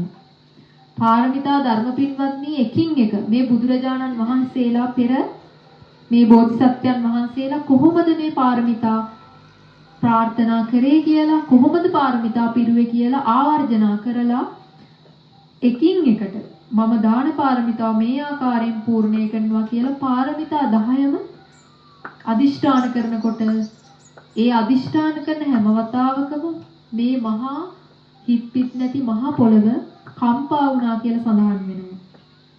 ඒ වගේම බෝධිසත්වයන් වහන්සේ දැන් සන්තුසිත නමින් තුසිත දෙව්ලෝකයේ උත්පත්තිය ලැබුවා. අන්තිමාත්ම භාවයට කලින් පින්වත්නි. එතකොට මේ වෙස්සන්තර ආත්ම භාවයෙන් පස්සේ දැන් බෝධිසත්වයන් වහන්සේ පින්වත්නි දැන් දෙව්ලොව ඉපදුනාට පස්සේ දාන පාරමිතාවේ කොටසක් මදි නිසා නැවත උත්පත්තිය ලබන්න සිද්ධ වෙනවා වෙස්සන්තර ආත්ම භාවයේ. දාන පාරමිතාවේ කොටසක් මදි වෙලා. එතකොට මේ දාන පාරමිතාවේ කොටසක් ඒ කියන්නේ පින්නතුන් හිතන්න කොයිතරම් දාන පාරමිතාවක් පුරලා තියනවද බෝධිසත්වයන් වහන්සේ. හැබැයි දාන පාරමිතාවේ කොටසක් මදි වෙලා නැවතත් වෙස්සන්තර ආත්ම භාවයේ උත්පත්තිය ලබන්න සිද්ධ වුණා. ඒ වගේම පින්වත්නි තව සඳහන් වෙනවා මේ බෝධිසත්වයන් වහන්සේ කලින් උත්පත්තිය ලැබුවා මෛත්‍රී බෝධිසත්වයන් වහන්සේ තමයි. ඒ කියන්නේ මෛත්‍රී බෝධිසත්වයන් වහන්සේ තමයි 4 වෙනියට උත්පත්තිය ලබන්න හිටියේ. හැබැයි මේ මෙත්බෝසතාණන් වහන්සේ පෙර ආත්මභාවයේ කළ ප්‍රාර්ථනාවක් නිසා ගෞතම බෝධිසත්වයන් වහන්සේ කලින් උත්පත්තිය ලැබුවා. ව්‍යාග්‍ර ජාතකය අහලා තිබින්නතුයි. ව්‍යාග්‍ර ජාතකයේදී අපේ මෛත්‍රී බෝධිසත්වයන් වහන්සේ තමයි ගුරුවරයා විදියට උත්පත්තිය ලබන්නේ. ශිෂ්‍යයා විදියට අපේ ගෞතම බෝධිසත්වයන් වහන්සේ උත්පත්තිය ලබනවා. එතකොට මේ දෙන්නා කැලේ මැදින් යන අතරේ මේ ව්‍යාග්‍ර පැටියේ දැන් මේ ව්‍යාග්‍ර අම්මා කෙනෙක් තමන්ගේ පැටවු කන්න මෙයාලා වලකට වැටිලා. ඒ වලකට වැටිලා ඉන්න නිසා දැන් මේ අම්මට හරිම බඩගිනි ගොදුරක්වත් හොයාගන්න විදියක් නැහැ වලේ ඉන්න නිසා. ඒ නිසා මේ පැටවු කන්න ලෑස්ති වෙනවා. මේ පැටවු කන්න ලෑස්ති වෙන නිසා මේ පැටවු කණේක වලක්වලා මෙයාලට කෑමක් හොයන් ඉන්න කියලා මෙත් බෝධිසත්වයන් වහන්සේ තමන්ගේ ශිෂ්‍යයා ඒ හරිය නතර කරලා එයාට කන්න නොදී බලාගන්න කියලා නතර කරලා යනවා. කෑමක් හොයන් ඉන්න. හැබැයි දැන් අපේ ගෞතම බෝධිසත්වයන් වහන්සේ මේ දිහා බලාගෙන ඉඳලා දැන් තාම තමන්ගේ ගුරුතුමා පරක්කු නිසා මේ ව්‍යාග්‍රයටත් මේ ව්‍යාග්‍ර අම්මටත් ගොඩක් බඩගිනි නිසා පින්වත්නි අපේ බෝධිසත්වයන් වහන්සේ මොකද කරන්නේ? මේ වලට පැනලා තමන්ගේ ජීවිතය ව්‍යාග්‍ර අම්මට පූජා කරා කියලා සඳහන් වෙනවා පැටවු කණේක වළක්වලා. අපේ මෙත් බෝධිසත්වයන් වහන්සේ එතනට ඇවිල්ලා බලනකොට කාරණය තේරුම් ගන්නවා. මේ බෝධිසත්වයන් වහන්සේ තමන්ගේ බුදුබව ප්‍රාර්ථනා කරලා පරමත්ත පාරමිතාව පිරුවා කියලා දැනගෙන පින්වත්නි එවෙලේ ප්‍රාර්ථනාවක් කරනවා කියනවා ඉක්මන් බුදුන් බුදු වුණාවේ කියලා. අහලා තියෙනවද?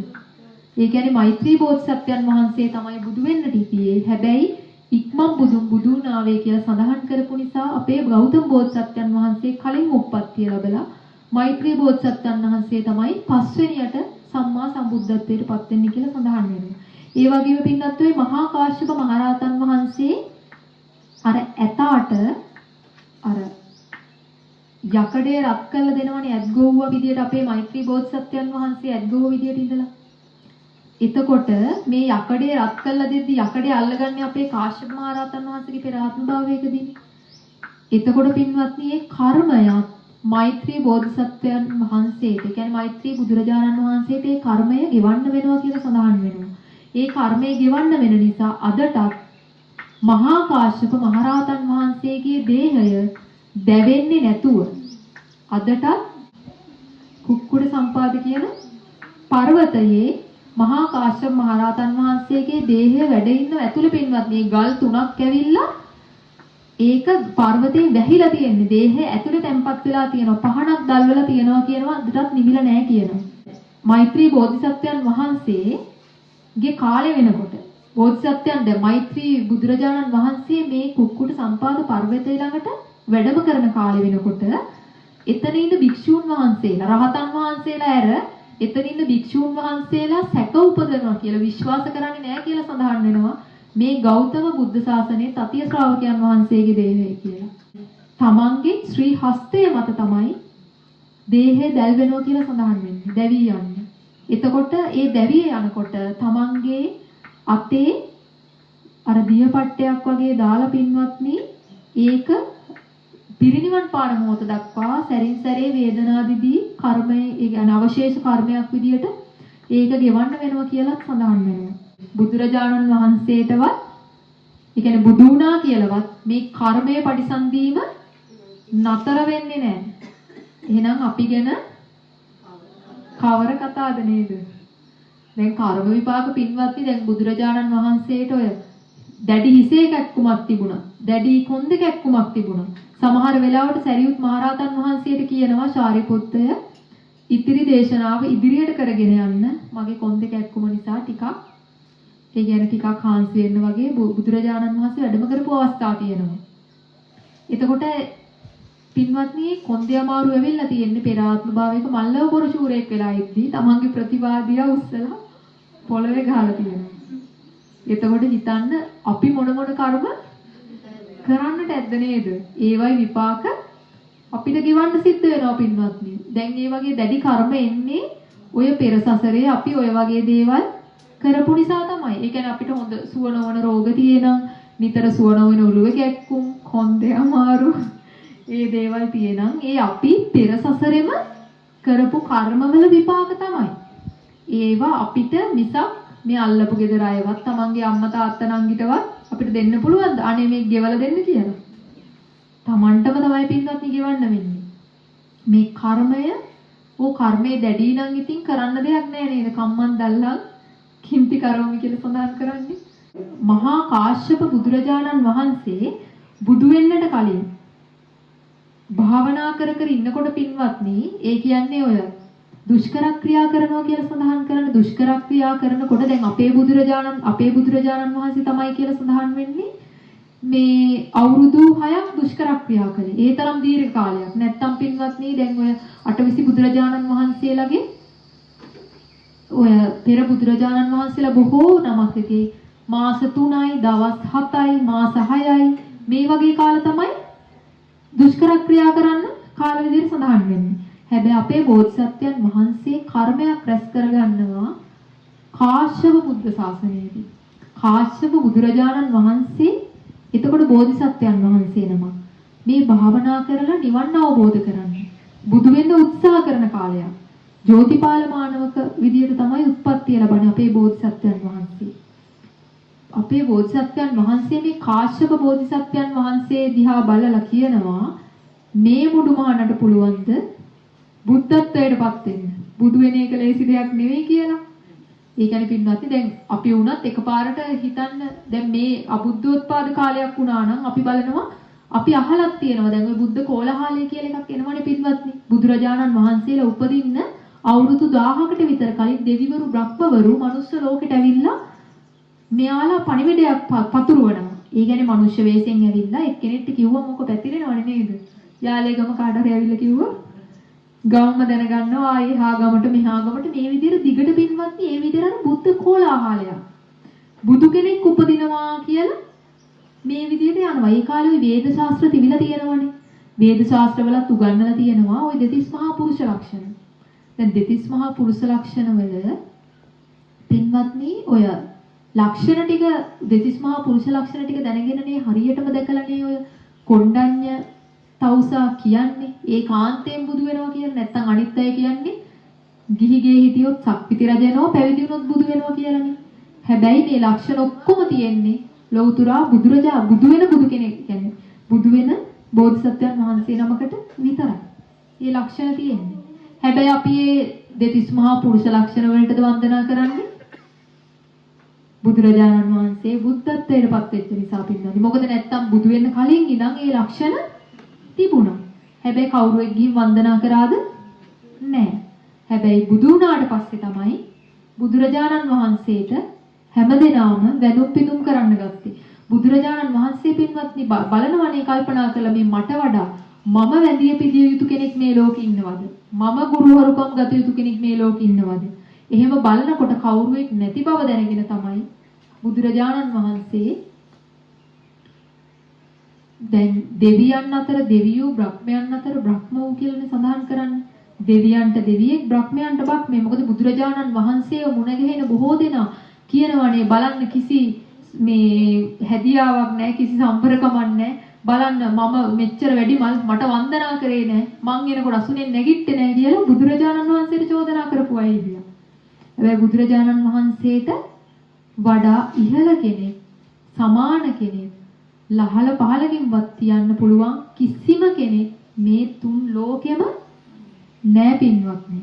ඒ නිසා පින්වතුන් දන ගහලා පසඟ පිහිටුවා වේවා පින්වත්නි මොන ආකාරයෙන් පින්වතුන් වන්දනා කරත් පින්වතුන්ට පුදුමාකාර මහා කුසල් රැස් වෙන කුසල කර්මයක් තමයි වන්දනා කිරීම ගැන කවර කතාවද ශ්‍රද්ධා මාත්‍රයක් ඉපදුවනම් ඔය සඳහන් කරන්නේ මේ සද්ධා මත්තම් ප්‍රේම මත්තම් සබ්බේතේ සග්ග පරායන බුදුරජාණන් වහන්සේ ගැන මේ ශ්‍රද්ධා මාත්‍රයක් ප්‍රේම මාත්‍රයක් තියෙන කෙනෙක්ට ස්වර්ගයට යන්න පුළුවන් කියලා සඳහන් කරනවා.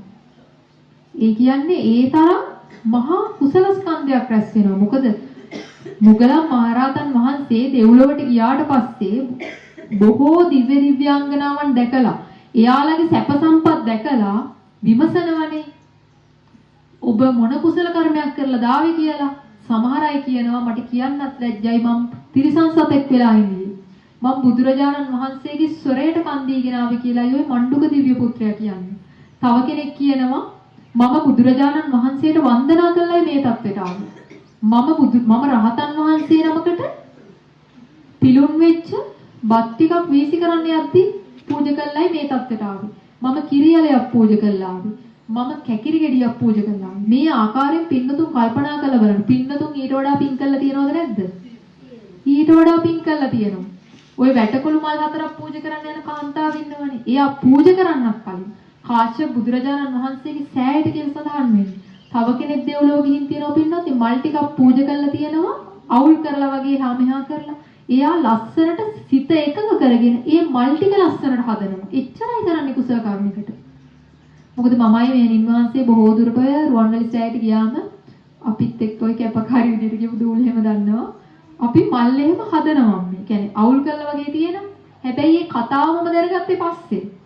එහෙම හදලා දිව්‍ය ලෝකෙ ගියපු අය ඉඳලා තියෙනවා. හිතන්න පින්නත් මේ පූජා කරන්න යද්දි එහෙම ගියා කියන්නේ. මේ මල් හතරක් අරන් සෑයට පූජා කරන්න කියලා හිත යනවා. හරිම ශ්‍රද්ධාවෙන්. පූජා කරන්න කලින් ඇවිල්ලා එළදෙනක් ඇවිල්ලා ඇනලා එතනම වෙරෙනවා. මෙයා සඳහන් කරනවා මුගලන් මහරහතන් වහන්සේට ස්වාමින් වහන්සේ මම මේක පූජා කරා නම් මට මොනවා නොලැබෙයිද කියලා. ඒ කියන්නේ මහා සැප සම්පත් ලැබෙන්නට තිබුණා. හැබැයි මේ පූජා කරන්න යද්දී ඒ සිතුවිලි මාත්‍රයටයි මට මේ සැප සම්පත් ලැබුණේ කියලා. එතකොට පින්වත්නි කොයිතරම් ඒ උතුමන් වහන්සේලාගේ ගුණ කඳට කොයිතරම් සංසාරයේ පෙරම් පුරන් ඇවිල්ලාද. දැන් සොළොසාසංගේ කල්පලක්ෂයක් වෙනම මනෝ ප්‍රනිදාන වාක් ප්‍රනිදාන කාලේ. ඊට පස්සේ සාරාසංගේ කල්පලක්ෂ 4ක්. එතකොට බලන්න පින්වත්නි කොයිතරම් දුක් විඳලාද ඒ ආත්ම භාවවල. මේ වගේ අවුරුදු 80න් 100න් මරුණු ආත්ම භාවවද නැහැ. සමහරට අවුරුදු 5000 10000. එතකොට මේ කාලවල වල මේ ඔබ අපි වෙනුවෙන් කොයිතරම් දුක් විඳලා තියෙනවද? ඔබ අපි වෙනුවෙන් කොයිතරම් කුසගෙන ඉඳලා තියෙනවද? ඔබ අපි වෙනුවෙන් කොයිතරම් රජ මාලිගා අත්හැරලා තියෙනවද? රන් බඳුන් වල දානේ වලදලා රස මසවුළු එක්ක රාජකීය විදියට දානේ වලදලා ඒ දේවල් අයින් කරලා උතුම් බුදු පදවිය වෙනුවෙන් මේ ලෝක සත්වයා කෙරෙහි කරුණාවෙන් බෝධිසත්වයන් වහන්සේ කොයිතරම් දේවල් අතහැරලා තියෙනවද? නෙක්ඛම්ම පාරමිතාව බලන්න. බෝධිසත්වයන් වහන්සේගේ වීරිය බලන්න පින්වත්නි. මේ ජාතකයේ තමාන්ට උප්පත්තිය ලැබනකොටම ජාති ස්මරණ ඥානය පහළ වෙනවා. ජාති ස්මරණ ඥානය පහළ වුණාම කල්පනා කියන්නේ පේන්නේ පෙර ආත්ම භාවයේ අවුරුදු 20000ක් රජකම් කරලා අවුරුදු 80000ක් මේ බෝධිසත්වයන් වහන්සේ නිරයට ගිහින් තියෙනවා. අවුරුදු 80000ක් ඔසුපත් නිරයක දුක් විඳලා. ඒ ඔසුපත් නිරයක දුක් විඳපු එක දැකලා ඒකට කලකිරිලා බය වෙලා හොඳටම බයෙන් ඒකට බෝධිසත්වයන් වහන්සේ අර තමන්ගේ අම්මා තාත්තා ඉස්සරහවත් තමන් පෙන්වන්නේ නැහැ. හොඳ අතපය වැඩ කරන ඇස්කම් පේන හොඳ දරුවෙක් විදියට පෙන්වන්නේ නැහැ. ඒ කියන්නේ තමන් ගොළු අඳ බීරි එහෙම දරුවෙක් විදියට පෙන්වන්නේ. ඒ කියන්නේ එහෙම ගොළු අඳ බීරි කෙනෙක්ට රජකම දෙන්නේ නැහනේ. මේ බෝධිසත්වයන් වහන්සේ බය වෙනවා අම්මා තාත්තා මට දැන් රජකම දෙන්න. මට බෑ ඒ රජකම් කරන්න. රජකම් කළා මට ආයි අපාගත වෙන්න බෑ කියන බය නිසා. පින්වත්නි දැන් එක තැනම මල මුත්‍රා කරනවා. එක විදියටම දැන් එක පාරක් ওই රජතුමා සර්පයෝ ගෙනල්ලා දානවා. සර්පයෝ දැන් ආවම හිතන්න පින්නතුන් දැන් කවුරුහරි සර්පෙක් මේ එක සර්පෙක් ඇද මේ උඩ ඉඳන් බිමට වැටුනොත් කොහමද? මෙතන කවුරුෙක් ඉන්නේ කන්නේ. එතකොට පින්නත් මේ වගේ මහා විස තියෙන විස ගෝර සර්පයෝ දල කඩලා තමයි ගේන්නේ. හැබැයි මේ බලන්නේ මේ බෝධිසත්වයන් වහන්සේගේ මොනවා හරි රියැක්ෂන් එකක් තියෙද කියලා. ඒ කියන්නේ ඇඟ සෙලවීමක් මුකුත් ඒ විදියටම දරදඬු කරන් ඉන්නව ඇඟ. කාටවත් පේන්නේ මේ හොඳ කුමාරයෙක් කියලා තේරෙන්නේ නැහැ කාටවත්. ඒ වගේම ස්ත්‍රීන් ගෙන්නනවා. මොකද බොහෝ අය කියනවා මේ ස්ත්‍රීන් ගෙන්නුවොත් අනිවාර්යයෙන් ඔය රෝගය සුව වෙයි කියලා. හැබැයි කීයටවත් වෙන්නේ නැහැ. මොකද ඇඟ දරදඬු කරනවා කියලා සඳහන් කරනවා. ස්ත්‍රීන් ඒ කුමාරියෝ දැන් මේ ශාරීරික ස්පර්ශ කරනකොට මේ ස්ත්‍රීන් සඳහන් කරනවලු මේ නම් මිනිස්සෙක් නෙවෙයි මේ නම් යක්ෂයෙක් කියලා තමයි එයාලා අපව ගිහින් තියෙන්නේ. ඒ කියන්නේ පින්වත්නි කොයිතරම් වීරියක්ද කියන අවුරුදු ගණනාවක් තරුණ වුණාට පස්සේ තමයි දැන් මෙයා වැඩක් නැහැ කියලා පින්වත්නි මෙයා කොහොම හරි ඔය සෝනකට වගේ ගිහින් දාන්න හදනකොට තමයි ඒ වෙලාවේ තමන් ඇත්ත සඳහන් කරලා තමයි කොහොම හරි ගැලවිලා තවුස්දම් රකින්න යන්නේ. ඒ කියන්නේ බලන්න කොයිතරම් වීරියක්ද කියලා අපිට හිතා ගන්නවත් පුළුවන්ද පින්වත්නි? එක අවුරුද්දක්ද නැහැ පොඩි කාලේ ඉඳන් ඒ සිහිය තිබුණා ඒ කාලේ. ඒ නිසා මේ බුදුරජාණන් වහන්සේගේ පෙර ආත්ම භාවයන් අපිට සුළු කොට තකන්න පුළුවන්ද? බෝධිසත්වයන් වහන්සේ නමක් විදිහට පින්වත්නි. දැන් ඉපදුණු ගමන් කතා කරපු ඒවා වෙන්න පුළුවන්. පෙර ජාති ස්මරණ ඥානෙ පහළ වෙච්ච ඒවා වෙන්න පුළුවන්. බෝධිසත්වයන් වහන්සේ වෙනුවෙන් මහ පොළවෙන් නෙළුම් මල් මතු වෙච්ච එක පුදුමයට කාරණයක් නෙවෙයි මට නම්. ඒ වගේම කතා කරන එක ඉපදුණු ගමන් කතා කරපු ආත්ම භාව තියලා තියෙනවා. එහෙම උම්මග්ග ජාතකයේ ඔය ඖෂධයක් අතට අරගෙන මහ ඖෂධ කියලා සඳහන් කරන්නේ ඒකයි. මහ ඖෂධ කුමාරයා කියලා තමයි එදා ඉඳන් සඳහන් කරන්නේ. අතේ අම්මා බලනවා අතේ මොකද්ද මේ ගුලි කරන් ඉන්නේ සඳුන් කෑල්ල. ඒ වගේම විස්සන්තරාත්මභාවය අහනවා අම්මේ දන් දෙන්න දෙයක් නැද්ද? අම්මගෙන් එවෙලෙම අහලා එවෙලෙම තමන්ගේ ගාව ඉන්න 16කට දන් දෙනවා. බලන්න පින්වත්නි මේ සසරේ පුරුදු කරපු දේ නිසා දැන් අපි එක දෙයක් පින්වත්නි නිතර පුරුදු කරොත් ඒක සසරෙන් සසරට යනවා කියලා සඳහන් වෙනවානේ.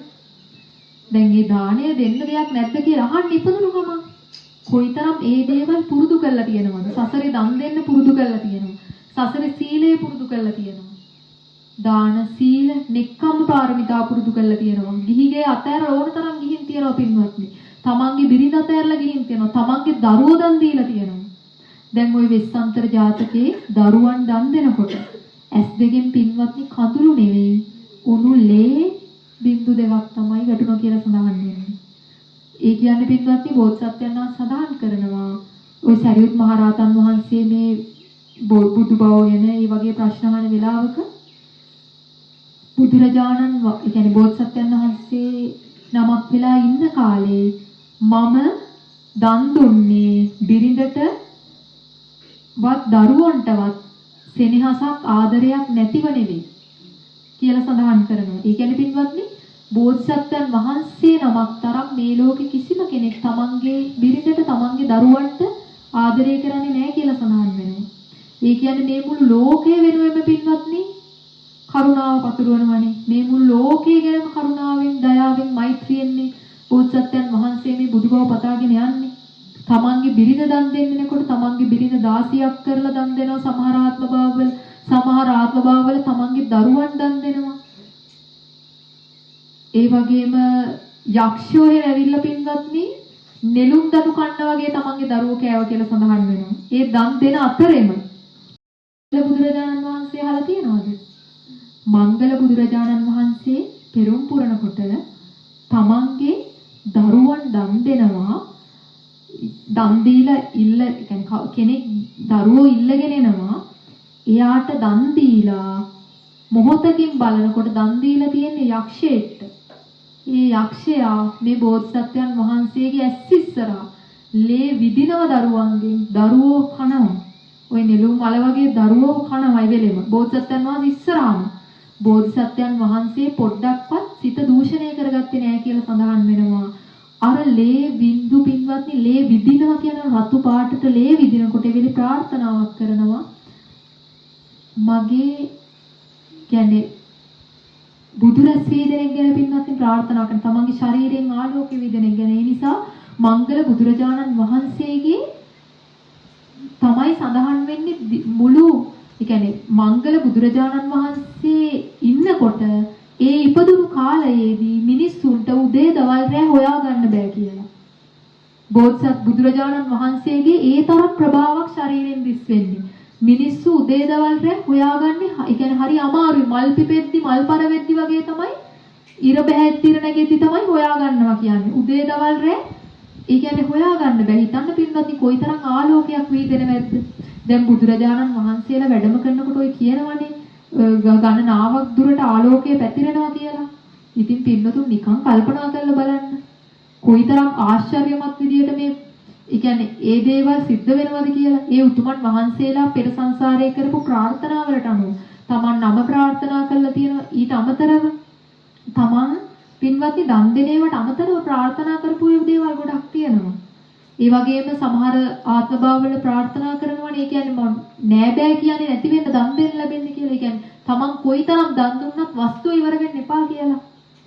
ඒ කියන්නේ ඒ තරම් මේ බෝධිසත්වවරු මේ අපිට හිතා ගන්නවත් අනුමාන කරන්නවත් බැරි තරම් කැපකිරීම කරලා තමයි මේ தත්ත්වයටපත් වෙන්නේ. පින්වත්නි රජ කාලයේ ඔය දැන් පෙර අපේ සිංහල රජවරු ඔය ඇමතිවරු එහෙම ආරාධනා කරා කියලා සඳහන් වෙනවා දන් දෙන එහෙම රජවරුන්ට. හොඳට දන් දෙන රජවරු දැකලා හොඳට ගුණවන්ත රජවරු දැකලා රජවරු ළඟට ගිහිල්ලා මේ ආරාධනා කරාලු අනේ ඔබ වහන්සේ බුදු බවට ඒ කියන්නේ බුදු වෙන්න ප්‍රාර්ථනා කරන්න කියලා. හැබැයි මේ රජවරු ඒක ප්‍රතික්ෂේප කරාලු. ඒ රජවරු කිව්වලු අපිට දරුවෝ බිරින්දෑවරු නම් දන් දෙන්න බෑ. ඒ නිසා බුදු බව පතන්නේ නෑ කියලා. ඒ කියන්නේ පින්වත්නි මේ දරුවෝ දන් දෙන එක ලේසිද දැන්? පින්වතුන්ට පුළුවන් දෙයක් ලේසියෙන් තමන්ගේ දරුවෙක් දන් දෙන්න. ලේසියකට තමන්ට හිත හදාගෙන කරන්න පුළුවන් දෙයක්ද? හැබැයි අපිට හිතෙන්න පුළුවන් බිරිඳ දාලා ගියා, අනේ ඉපදුණු දවසේ දරුවා දාලා ගියා. හැබැයි පින්වත්නි බෝධිසත්වයන් වහන්සේ ඒ පළවෙනි වතාවට නෙමෙයි දරුවා දාලා යන්නේ. පළවෙනි වතාවට නෙමෙයි බිරිඳ දාලා යන්නේ. දැන් සමහර ආත්මභාව තියෙනවා යශෝදරාව යන්න දෙන්නේ නැහැ. බෝධිසත්වයන් වහන්සේ තපස් රකින්න යන්න හදනවා. දරුවා හම්බ වෙනකන් ඉන්න කියනවා. ඊට පස්සේ ඒ කියන්නේ දරුවා හම්බ වෙනකන් ඉඳියට පස්සේ කියනවා දරුවා ටිකක් ලොකු වෙනකන් ඉන්න. දැන් බෝධිසත්වයන් වහන්සේ තේරෙනවා මේක හරියන්නේ නැහැ කියලා නොකියම යනවා. නොකියම යනවා ගෙදරින්. ඒ කියන්නේ තවුස්දම් පුරන්න. මොකද සමහර ආත්මභාවවල කියලා ගිහින් තියෙනවා. සමහර ආත්මභාවවල අර වගේ අවස්ථාවක් එහෙම වෙලා තියෙනවා පින්වත්නි. ඒ කියන්නේ වනගත වෙලා හොඳට තමන්ගේ මේ මහා මාලිගාවල රජ සම්පත් හොඳට විඳින්න පුළුවන් ආත්මව තියාගෙන ඒවා අර අලුයම හෙළු කෙලපිඩක් වගේ පින්වත්නි හැමදේම අතහැරලා තමයි මේ බෝධිසත්වයන් වහන්සේලා උතුම් වූ සම්මා සම්බුද්ධත්වයෙන් ප්‍රාර්ථනා කරගෙන මේ සංසාරයේ ඒ සසරට වැටුනේ පින්වත්නි. දැන් ආත්මභාව අපිට කියන්න බෑ අපි 550 ජාතකය කියලා පින්නතුන් විශ්වාස කරනවාද මේ 550ක් ආත්මභාව විතරයි බුදුරජාණන් වහන්සේ පෙරම් පිරුවේ කියලා නෑනේ. ආත්මභාව පින්වත්නි ඒක කියන්න බෑ කොච්චරද කියලා. මොකද ඔය 550ක් සඳහන් වෙන්නේ ස්වල්පයයි. ඔය තිරිසං ආත්මභාවවල කොයිතරම් ඉපදුනාද? තිරිසං ආත්මභාවවල ඔය තිරිසං සත්වයන්ට අනුග්‍රහය පිණිස තමයි බුදුරජාණන් බෝධිසත්වවරු තිරිසං ආත්මභාවවල ඉපදෙන්නේ කියලා සඳහන් වෙනවා. ඒ කියන්නේ දැන් ඔය සමහර වෙලාවට තමන්ගේ පුත්‍ර රත්න රාහුල කුමරු සරියුත් මහ රහතන් වහන්සේ මුගලන් මහ රහතන් වහන්සේ යශෝදරාව මේ වගේ පෙර ආත්මභාවවල මේ අය බෝධිසත්වයන් වහන්සේත් එක්කම ඒ වගේ ආත්මභාවවල ඉපදිලා තියෙනවා. බොහෝ දුරට ඔය ජාතක කතාවල අන්තිමට කියන්නේ එකල මේ ආත්මභාවයේදී සරියුත් මහ රහතන් වහන්සේ එකල මේ ආත්මභාවයේදී මුගලන් මහ රහතන් වහන්සේ ආනන්ද මහ රහතන් වහන්සේ යශෝදරාව රාහුල කුමාරයා මෙහෙම කියනවනේ පින්වත්නි. එතකොට ඒ අය සසරේ පෙරුම් පුරාගෙන ප්‍රාර්ථනා කරගෙන තමයි සසරේ ඇවිල්ලා තියෙන්නේ. මොකද අසංඛ්‍ය 4කුත් කල්ප ලක්ෂයක් තමයි බෝධිසත්වයන් වහන්සේ පෙරුම් පිරුවේ. හැබැයි යශෝදරාව ඒ කියන්නේ පින්වත්නි සාමාන්‍යයෙන් බිරිඳක් වෙන්න, මව වෙන්න, පුතා වෙන්න, අග්‍ර ශ්‍රාවකයන් වහන්සේලා වෙන්න කල්ප ලක්ෂය පෙරම් පුරන්න තියෙන්නේ. හැබැයි අපේ බුදුරජාණන් වහන්සේගේ කියන්නේ ගිහි කල බිරිඳ විදියට ඉපදුනේ යශෝදරා තෙරණින් වහන්සේ. මේ යශෝදරා දේවිය පින්වත්නි ඔය සාරාංශික කල්ප ලක්ෂ 4 පුරාම අපේ බෝධිසත්වයන් වහන්සේත් එක්ක සසරේ ඇවිල්ලා තියෙනවා කියලා සඳහන් වෙනවා. මොකද දැන් සාමාන්‍යයෙන් අපේ අග්‍ර ශ්‍රාවකයන් වහන්සේලාටත් වඩා එහෙම සංසාරයේ දුක් විඳගෙන බුදු බවට සෙවණැල්ලක් වගේ ඒ කියන්නේ ඒකට උපකාර කරමින් ඇවිල්ලා තියෙනවා කියලා සඳහන් වෙනවා යශෝදරාවත්.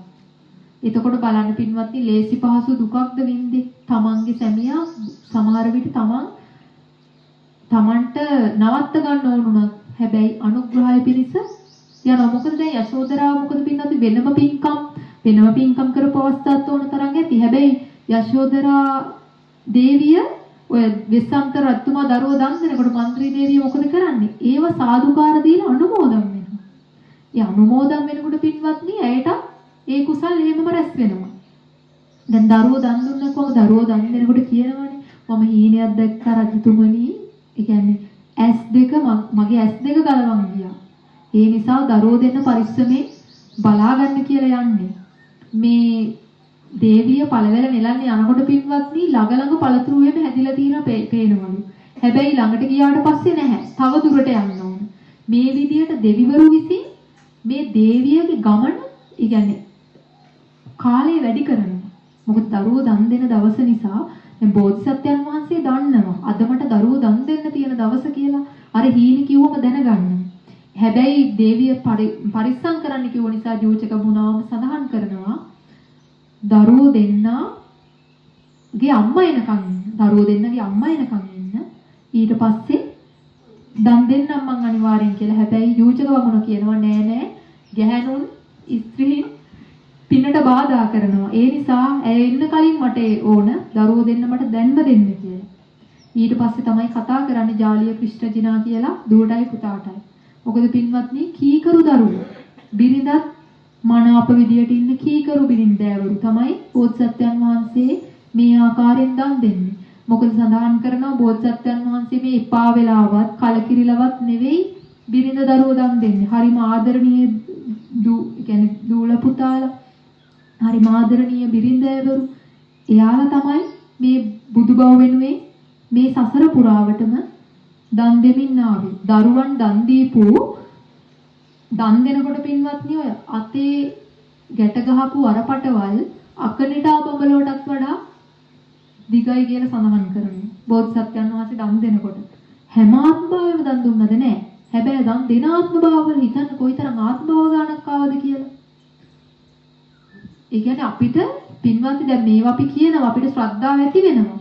හැබැයි අපිට කවදාවත් අනුමාන කරන්නවත් හිතන්නවත් පුළුවන්ද මේ බෝධිසත්වයන් වහන්සේගේ ගුණ සමුදාය බෝධිසත්වයන් වහන්සේ කොයිතරම් දුක් විඳද කියලා. බෝධිසත්වයන් වහන්සේ තමන්ගේ බිරිඳ දරුවෝ එතකොට නෙක්ඛම්ම පාරමිතා පුරද්දී අතෑරපු සැප සම්පත් මේ දේවල් අපිට කිසිම වෙලාවක අනුමාන කරන්න පුළුවන් දේවල් නෙවෙයි.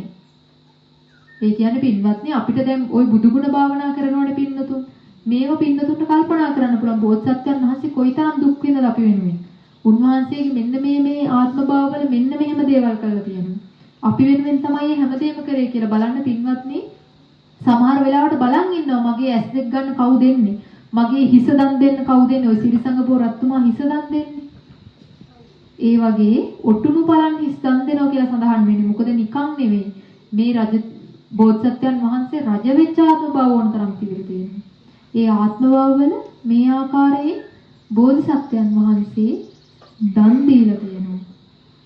ඒ නිසා අපි මොකද්ද කරන්න ඕනේ? මේ බුද්ධ ශාසනයේ දුර්ලභ මනුෂ්‍යාත්ම භාවයක් ලැබිලත් මෙච්චර දුක් විඳපු බෝධිසත්වයන් වහන්සේ අද වගේ දවසක තමයි උතුම් වූ සම්මා සම්බුද්ධත්වයට පත් වුනේ. ඒ නිසා පින්වත්නි අපි බුදුරජාණන් වහන්සේට සාදුකාර දෙනවා වගේම බුදු වුණ බව ඇහුවම අපි මොකද්ද කරන්න ඕන? අපේ ජීවිතෙන් වැඩක් තියනවද මේ බුද්ධ ශාසනයක ඉපදිලත් ඔහේ නිකම්ම වෙරිලා යනවනම්? අපි පින්වත්නි මේ සංසාරයේ නොකරපු එකම දේ තමයි උතුම් වූ නිර්වාණ අවබෝධයට පත් වෙච්ච එක. ඒකයි අපි මේ තාම සංසාරේ ඉන්නේ. අපිට ඕන තරම් අපි ලෙඩ වෙලා තියෙනවා, අපි ඕන තරම් මැරිලා තියෙනවා, ඕන තරම් අපිට දරුවෝ ඉඳලා තියෙනවා, ඕන තරම් අපි සක්විති රජ වෙලා තියෙනවා, ඕන තරම් සක්දෙව් වෙලා තියෙනවා, ඕන තරම් බ්‍රහ්ම ලෝකෙ ගිහින් තියෙනවා, ඕන තරම් දිව්‍ය සම්පත් ඉඳලා තියෙනවා. හැබැයි මොන දේ වින්දත් පින්වත්නි මේ සසර මේ ආත්ම භාව හරිම નિසරුයි, නිස්සාරයි, වැඩක් නැහැ. ඒ කියන්නේ මේක ගැරහිය යුතු ආත්ම භාවයන් අපිට ලැබෙන්නේ. අපිට හරි වටින පරිස්සම් කරන්න පුළුවන් හරි පින්වන්ත මේ මැණික් කැට මැණික් ගල්ද ඉන්නේ නෑනේ. මේ අපේ ශරීරයේ ලේ මස් ඇටනහර විතරයිනේ තියෙන්නේ නේද? කාගේවත් ඇඟ මැණික් ගල් වලින් රත්තරන් වලින් එහෙම හැදිලා තියෙනවද? නෑනේ නේද? ඔය දත් එහෙම මුතු කැටද තියෙන්නේ? ඒ කියන්නේ පින්වත්නි බලන්න පොඩ්ඩක් කල්පනා කරලා මේ පොඩ්ඩක් දවසක් නාන්න නැතුව ඉඳලා තියනවාද? දවසක් නාන්න නැතුව ඉඳලා බලන්න මේ ශරීරය කොහොමද කියලා. දවසක් දත් මදින්න නැතුව ඉන්න බලන්න. පුළුවන් දින්න. මේ ශරීරෙ පින්නදි කොයිතරම් දිරදිරා යනවද? කොයිතරම් ජරාවටපත් වෙනවද? දැන් මේ වයසට යද්දි මේ අතපය ඇටකටු අහෙන් ඇට කැඩෙනවා, මෙහෙන් ඇට කැඩෙනවා, මෙහෙන් කැක්කුමයි අහෙන් කැක්කුමයි කොන්ද රිදෙනවා, දනිස් රිදෙනවා, කකුල් රිදෙනවා. එතකොට පිට කුඩු වෙනවා. ලස්සනට කෙල්ල වගේ ඉඳපු අම්මලා නේද දැන් මේ වැහැරිලා කොණ්ඩ සුදු වෙලා ඉන්නේ. හැම රැලි වැටිලා. හැබැයි ඒ කාලේ හරි ලස්සනට පුන් සඳවල් වගේ මූණු තියාගෙන ඉන්නේ නැති. දැන් දූලත් ලස්සනට ඉන්නවා. හැබැයි තව ටික කාලෙකින් මොකද වෙන්නේ? පින්වත්නි ඇත්තටම ටික කාලයයි තියෙන්නේ. මහා ලොකු කාලයක් තියෙනවා. හරිම සල්පයයි මේ කාලය. මේ ජීවිතය කියන එක ඉක්මනට අවසන් වෙනවා. අරක කියලා ශාස්ත්‍රඥ වහන්සේ නමක් කියනවා. අවුරුදු 60000ක් කාලේ. මිනිසුන්ගේ ආයුෂ 60000යි. හැබැයි උන්වහන්සේ ධර්ම දේශනා කරන්නේ මේ ජීවිතය තනාග පිනිවිදක් වගේ කියලා. දැන් පින්නතුන් කොයිතරම් අප්‍රමාදී වෙන්න ඕනද? අවුරුදු 60000යිද කියනවා. ජීවිතේ තනාග පිනිවිදක් වගේ කියනවා. මේ අවුරුදු 60ක් විතර කාලේ. 60000 කොයිතරම්ද 60 කොච්චරද පින්නතුන්? එතකොට බලන්න මේ කාලේ පින්නතුන් අර හිසගිනි ගත්තේ ඒ ගින්න නිවන්නේ යම්සේද ඒ වගේ අප්‍රමාදී වෙන්න කියලා බුදුරජාණන් වහන්සේ දේශනා කළා තියෙනවා. දැන් පින්නතුන් එහෙමද? හිසගිනි ගත්තම මොකද කරන්නේ? පොඩ්ඩක් ඉන්න පුතා ශිෂ්‍යත්වයට පාස් වුණාම ගින්න නිවන්නේ. පොඩ්ඩක් ඉන්න O level ලිව්වම දුයි පුතයි විවාහ කරලා දුන්නම් මං ගින්න නිවා ගන්නවා. එහෙම ඉන්නවද නෑනේ? දැන් අපි කකුලේ කටුවක් වුණොත් මොකද කරන්නේ පින්නතුන්? ඒ කටුව ඉක්මනට ගලව ගන්නවද නැද්ද? ඒක අයින් කරන්න නේද අපි බලන්නේ. අපි පුළුවන් හැමදේම කරනවා නේද? අපි පුළුවන් හැමදේම කරනවා මේ කටුව ගලවන්න. හැබැයි දැන් පින්වතුන්ට ඔය කටුවක් ඇනිලා නේද තියෙන්නේ දැන්? මොකක්ද ඇනිලා තියෙන්නේ? මේ තණ්හාව කියන කටුව ඇනිලා නේද තියෙන්නේ? දැන් මේ කටුව ගලවගෙන යනවද? නැත්තම් පින්නතුන් කරන්නේ මේ කටුව කොහෙද දැනුනේ? කවුද මෙතෙන්ට කටු දැම්මේ? මොන ගහේ කටුවක්ද? කටුව ඇනුනොත් මොකද වෙන්නේ? කටුව ගලවන්නේ කවදද? මේව හිත හිටින්නවද නැත්තම් කටුව ඇනුණු ගමන් මොකද කරන්නේ? ටක් ගාලා අපි ඒක අයින් කරන්න නේද බලන්න. අපි ඒව කල්පනා කරගෙන ඉන්නවද? නෑනේ පින්වත්නි. ඒ වගේ අපි අප්‍රමාදී වෙනුනේ. හිස ගිනි ගත්තම මොකද කරන්නේ? බල ඉන්නවද? නෑනේ. හිස ගිනි ගත්තම මේ තමන්ට සිහිය නැහැ. ඒ කියන්නේ තමන්ට මතකත් නැහැ තමන් කොයිතරම් වේගෙන් ගින්න නිවවද කියලා. ඒ තරම් ඉක්මනට ගින්න නිවනවා. ඒ තරම් වේගෙන් පින්නතුන් කිසිම වැඩක් කරන්නේ නැතුව ඇති. ඒ වගේ ගින්න නිවා ගන්න තරම්. හැබැයි ඇත්තටම පින්නතුන් මේ සංසාරේ මොකද අපි කරන්න ඕනේ? මේ සසරේ තව තවත් යනවද නැත්නම් ඉක්මනට මේ සසර ගිනි නිවා ගන්නවද? අපි ගිනි නිවා ගන්නවනේ. අපි කියනවා හැබැයි කරනවද? නෑලු. අනිවාර්යෙන් පින්වත්නි අපි කරන්නේ නැත්තම් උත්සාහරි කරන්න. අඩුම උත්සාහවත් කරන්න. දැන් අම්මලා බලන්න මෙතන. දැන් හිතන්න වයසට ගියපු අය කී දෙනෙක් ඉන්නවද? ඊළඟ පෝය වෙද්දි මෙතන. ඔක්කොම කට්ටිය ඉඳීවිද? නැති වෙන්නත් පුළුවන්ද? නැති වෙන්නත් පුළුවන් පින්වත්නි. ඉතින් ඒක දැන ඇයි තවත් ප්‍රමාද වෙන්නේ? අපි අප්‍රමාදී වෙන්න ඕනද නැද්ද? අප්පමාදෝ අමත පදං පමාදෝ මච්චුනෝ පදං අප්පමත්තා නමීයන්ති ඒපමත්තා යතාමත අප්පමත්තා නමීයන්ති අප්‍රමාද වෙච්ච කෙනා මැරෙන්නේ නැහැ. ප්‍රමාද වුණු අය මලවුන් වෙන්නේ. ඒ කියන්නේ පින්වත්නි දැන් අපි අප්‍රමාදී වෙනවා කියන්නේ මොකක්ද ඇත්තටම? දැන් ඉස්කෝලේ යනකොට පරක්කුයි. ඉක්මනට යන්න කියලා යවන එකද අප්‍රමාදී කියන්නේ. නැත්නම් ඉක්මනට මොකක් හරි දැන් හිතන්න ඉක්මනට උයන්න ඕන කියලා හරි අප්‍රමාදී වෙන්නේ කොහොම මෑණියන් වහන්සේ ඒ නිසා ඉක්මනට වැඩ ටික කරන්න ඕන කියලා ඒවද? නෑ ඉක්මනට ඇඳුම් පැළඳුම් අඳින්නවද? මං හරි ස්ලෝ මං ඒ නිසා ඉක්මනට මේ වැඩ ටික කරන්න ඕන. ඉක්මනට අඳින්න ඕන ඉක්මනට ගේස් කරන්න ඕන ඒව නෙවෙයි පින්නත්. ඒ දේවල් බාහිර දේවල්. අපි කරන්න ඕන අපේ අභ්‍යන්තරේ. අපි අප්‍රමාදී වෙන්න ඕන. අපේ කෙලෙස් ධර්ම ඕනෑ තරම් මේ හිතේ තියෙනවා. හැබැයි මේ ධර්ම එකක්වත් අපි යටපත් කරලා තියෙන්නේ. දැන් නැත්තම් ඒව උඩට මතුවෙන වැඩමද අපි කරන්නේ. ටීවී බලනවා, චිත්‍රපටි බලනවා, සින්දු අහනවා, පුළුවන් නම් සංගීත සංදර්ශන වලට යනවා, එහෙට ගිහිල්ලත් පෙරලි නටනවා. ඊට පස්සේ පින්නතුන් ඉතින් ඔය කරන ඒවා තමයි. මොනවා හරි ඕවා ඉතින් කරනවා. එක්ක මොනවා හරි එක ඒවා කල්පනා කර ඉන්නවා නේද? හැබැයි අපි දැන් මේ තරුණ දූලා පුතාලා කැමතිද මේ අම්මලා තාත්තලාගේ තත්ත්වෙටපත් වෙන්න? කැමතිද විවාහ වෙලා දරුවෝ හදලා මහන්සි වෙලා දුක් වෙලා මේ ආකාරයෙන් ඉන්න? කැමතිද? හැබැයි කැමති නැතත් අපිට මේ තත්ත්වෙටපත් වෙන්න වෙනවද නැද්ද? පත් වෙන්න වෙනවා. අපි වයසට යන්නේ නැද්ද? දැන් ওই දූලා දෙන්න මේ විදියට වයසට යන්නේ නැද්ද? හැම රැලි වැටෙන්නේ නැද්ද? කොණ්ඩේ ඉදනවනේ. ජරාවටපත් වෙනවා. ඒ නිසා පුතේ මේ අම්මලාට සමහර අම්මලා කො මං හිතන්නේ ඒ කාලේ එහෙම වණහන් ලැබුණ නැහැ කියලා. හැබැයි දැන් කාලේ බණ අහලත් වැඩි ලොකුවට කරන දෙයක් නැහැ නේද? ඒ නිසා පින්වත්නි අප්‍රමාදීම වෙන්න. මොකද ප්‍රමාද වෙලා අපිට ලැබෙන දෙයක් නෑ. ඔය පින්නතුන්ගෙන් ඇත්තටම බලන්න පින්වත්නි මැරුණොත් හිතන්න අපායට ගියා. අත දාලා අපිට ගන්න පුළුවන්ද? තමන්ගේ පවුලේ අයට පුළුවන්ද?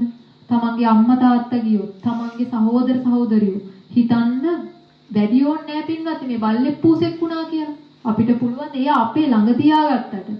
අපිට පුළුවන් ද එයාගේ ආත්මභාවයෙන් මනුස්ස ආත්මභාවයකට ගන්න? දිව්‍ය ආත්මභාවයකට ගන්න අපිට බෑ. පින්වත්නි දිව්‍ය ආත්මභාව ලැබුණත්, මනුස්ස ආත්මභාව ලැබුණත් මේ සසරේ දුක් විඳිනවා කියන එක ස්ථිරද නැද්ද? අන්න ස්ථිරයි. ලෝකේ සියල්ල අස්ථිරයි. හැබැයි මේ දුක් විඳින එක මේ සසරේ දිගට ඉපදී මැරි ගියොත් ඒක පින්වත්නි දැන් මෙහෙමනම් කමක් නැහැ. මනුෂ්‍යාත්ම විතරක් ලැබෙනවා නම් ඉපදී මැරි ඉඳියට කමකුත් නැහැ කියලා හිතන්න පුළුවන් නේ. හැබැයි එහෙම වෙනවද? කීයටවත් නැහැ. මේ ලෝකේ බැලුවොත් බුදුරජාණන් වහන්සේ දේශනා කරන්නේ මේ මනුස්ස ලෝකේ ඉන්න අයගේ මේ සුගති උප්පත්තියට එන්නේ මෙන්න මේ බලන්න මේ නියපොත්තේ කපලා එළියට දාන හරිය. අන්න ඒ වගේ ප්‍රමාණයක් තමයි පස්පිඩක් අරගත්ත කියලා සඳහන් වෙන්නේ. එතකොට බලන්න පින්වත්නි කොයි ලෝකයකට අපි යන්නද කියලා. මේ ඔය පින්වතුන් තමයි උත්සාහ කරන්න ඕනේ. දැන් තුම්මේ කිච්චං ආතප්පං අක්කාතාරෝ තථාගතා කියලා බුදුරජාණන් වහන්සේ ඒකනේ දේශනා කරන්නේ. ඒ කියන්නේ මඟ පෙන්වන්න විතරයි බුදුරජාණන් වහන්සේටත් පුළුවන්. ඔය පින්වතුන් තමයි දැනගන්න ඕන මේ මාර්ගය වඩන්න. භාවනා එහෙම කියලා දීලා තියෙනවනේ නේද? කරනවද භාවනා? කරන අය කෝ බලන්න. අත උස්සන්න පුළුවන් නේද කරන අය ඉන්නවනම්? අනිත් අම්මලා කවදවද කරන් ඉන්නේ? ඊළඟ ආත්මභාවේ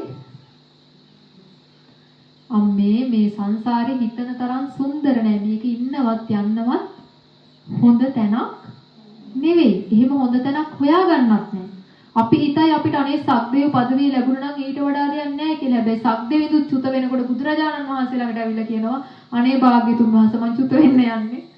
මට උපකාර කරන්න කියලා. එතකොට පින්නත් දිව්‍ය ලෝකවලත් යුද්ධ තියෙනවා. මෙහි විතරක් නෙවෙයි. දිව්‍ය ලෝකවල කෙලෙස් යුද්ධ වැඩි. සමාට ඉරිසියාව වැඩි. සමාල්ලාවට කියනවා සක්දෙවිඳු. සහ ඔය හොඳ දේවතාවරු ඇවිල්ලා කියනවා බුදුරජාණන් වහන්සේට අනේ බුදුරජාණන් වහන්සේ මේ අලුතෙන් දෙවිවරු කීප දෙනෙක් පහළ වෙලා ඉන්නවා. මටත් වඩා ශරීර ප්‍රභාව වේදනා සැප සම්පත් වැඩි. එහෙම කියනවා. බලන්න පින්වත්නි කරන පිනට අනුපදින්න. හැබැයි යාළට ඒව ප්‍රශ්න. එයාලා පින්වත්නි ඔය ද්වේෂයක වැඩි වුණොත් ඔය චිත්තාපදූසිකා මනෝපදූසිකා කියලා දිව්‍ය ලෝක තියෙනවා. දේව කොට්ටාස තියෙනවා. එතකොට මේ දෙවිවරු එයාලා තරහ ගත්තොත් එයාගේ ඉස්සරහ කෙනක් තරහ ගත්තොත් දෙන්නම චුත වෙලා යනවා. දැන් මනුස්ස ලෝකේක වෙන්නේ නැහැ නේද? එතකොට මනුස්ස ලෝක හොඳයිද? හොඳයි තමයි. එකපාරට හම්බෙනකොට හම්බෙන්නේ නේද? ඔය දේශයට ආයි හිතන්නකෝ විස ගෝර සර්පයෝ වෙලා උපදිනවා පින්වත්නි. දේශය වැඩි අය යක්ෂණියෝ වෙලා උපදිනවා. අපිට බෑනේ අපිට මේ ආත්ම භාවය ලැබුණොත් අපිට කියන්න බෑනේ. අනේ මට මේ ආත්ම භාවෙ ඉන්න බෑ. අනේ මාව ඉක්මනට මාරු කරන්න පුළුවන්ද? පින්වත්නි මේ මනුස්ස ලෝකේ වගේ නෙවෙයි. මේ අවුරුදු 60 70 වගේ නෙවෙයි. සතර පායට වැටුනේ. මහා කල්ප ගණන් දුක් විඳින්න වෙන්නේ. බඩගිනි කියලා කෑ ගහලා ඒ කියන්නේ ඒ කට්ටිය පුදුමාකාර විදිහට කෑ ගහනවා කියලා මම දැන් ওই බිම්බිසාර රජතුමාට නෙවෙයි කොසල් රජතුමාට නේද? කොසල් රජතුමාට පේනවනේ. ඔය දුසනසෝ කියලා වචන 4ක් කියනවා. කොසල් රජතුමාට හීනයක් පේනවා. දැන් මේ කොසල් රජතුමා හොඳටම බය වෙනවා. දැන් එකපාරක් බිම්බිසාර රජතුමාගේ ඥාති පිරිසකටත් එන්නේ. මේ රජවරුන්ට මෙයන් හීනෙන් පේනවා. හීනෙන් පෙනිලා බය වෙනවා. මොකද එයාලා පපුවට බඩට එහෙම ගහ ගන්නවලු බෙරිහන් දෙවි. රජතුමා හොඳටම බය වෙනවා පින්වත්නි. බලන්න මේ പ്രേත ලෝක. പ്രേත ආත්මභාවවල එහෙමයි පින්වත්. දැන් ওই මැරෙන්න කලින් දැන් මම ඔය නර්සින් හෝම් එක වැඩ කරා රට. එතකොට එහෙ අම්මලා බොහෝ දෙනෙක් එයාලගේ අන්තිම හුස්ම යනවා මම දැකලා තියෙනවා. එයාලා මැරෙන්න කලින් සමහර ලාවට කියනවා ඔන්න ඔය කවුද මිනිස්සෙක් බලන් ඉන්නේ? ඔන්න ඔය කොනේ ඔය මගේ දිහා බලන් ඉන්නේ. එයා මේ මට කල්තර කරන්න එන්නේ කියලා කෑ ගහනවා. තව උඩ බලාගෙන කෑ ගහනවා. තව හූ තියනවා එයාලා. කොහෙ යන්නද? දිව්‍ය ලෝකේ යන්නද? පින්වත්නි ඔය යක්කු ඇවිල්ලා කියලා සඳහන් කරන සමහරවිට මේ මගේ ඇඟ උඩ ඉන්නවා කියලා සඳහන් කරනවා. මේ කළු පාටෙක් කෙනෙක් බල්ලු පුරනවා කියලා සඳහන් කරනවා. බලන්න පින්වත්නි ඔය ඔක්කොම කලින් නිමිති පෙර නිමිති. එතකොට ඒවා පේන්නේ පින්වත්නි ඉතින් කවුරුවෙක් ඉතින් උඩ බලාගෙන සාදුකාර නම් දුන්නේ නැහැ කිසිම කෙනෙක්. දැන් දුටුගැමුණු රජතුමා දෙව්ලොව යනවා පින්වත්නි අද දැන් වෙසක් පොයේනේ. ඔය රුවන්වැලි මහා සෑය අද වගේ දවසක තමයි මුල් ගල තියන්නේ රුවන්වැලි සෑයට. දන්නවද ඒක? ඒ කියන්නේ දුටුගැමුණු රජතුමා දැන් ඔය මිහිඳු මහරහතන් වහන්සේ සඳහන් කරනවනේ අනාගතයේ දවසක මෙන්න මේ වගේ මහා සෑයක් ඉදි වෙනවා කියලා. දේවානම්පියතිස්ස රජතුමා තමයි තූපාරාමයේ ඉදි කරන්නේ. දේවානම්පියතිස්ස රජතුමාට කියනකොට අනාගතයේ මෙහෙම සෑයක් ඉදි වෙනවා කියලා දැන් දේවානම්පියතිස්ස රජතුමාට හරිම සතුටුයි. දේවානම්පියතිස්ස රජතුමා හරිම කැමති වෙනවා මේ සෑය ගොඩනගන්න. හැබැයි මිහිඳු මහරහතන් වහන්සේ කියනවා රජතුමනි ඔබ නෙවෙයි ඒ සෑය හදන්න වෙනම ඔබේ මුණුපුරෙක් එනවා. දුටුගැමුණු නමින් රජ වෙන්නේ. අන්න ඒ රජතුමා තමයි මේ සෑය හදන්නේ. ඊට පස්සේ රජතුමා සතුටින් අනුමෝදන් වෙනවා. කමක් නැහැ මං හැදුවා වගේ මගේ මුණුපුරෙක් හදනවා නම් කියලා.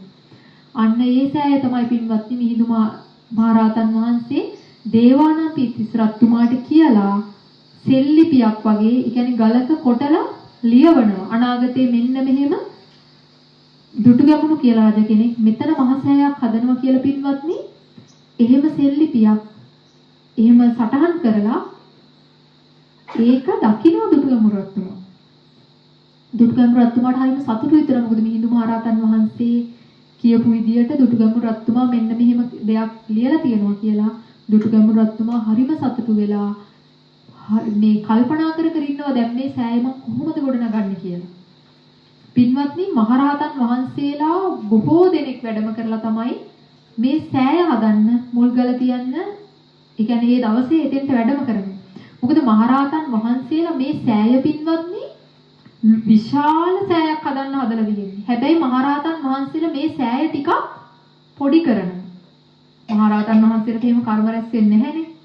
මොකද මහරහතන් වහන්සේලා කියනවා රජතුමනි ඔබ මේ විදියට සෑය හදන්න ගත්තොත් ඔබගේ මරණය වෙනකම්ම මේ සෑය අවසන් කරන්න බැරි වෙනවා. ඒ නිසා මේ ප්‍රමාණයෙන් හදන්න කියලා සෑය හදනවා. රජතුමා කල්පනා කරනවා මම කොහොමද මේ සෑය හදන්න ගඩොල් ගන්න? මේ මිනිස්සුන්ව වෙහෙස කරන්න වෙනවා. ඒවත් කල්පනා කර කර රජතුමා දුක් වෙනවා. එතකොට පින්වත්නි මෙතන මේ සඳහා දෙවි දේවතාවරු පින්වත්නි උදේ රජතුමා නැගිටලා බලනකොට ගඩොල් එහෙම මවලා තියුණා කියලා සඳහන් වෙනවා.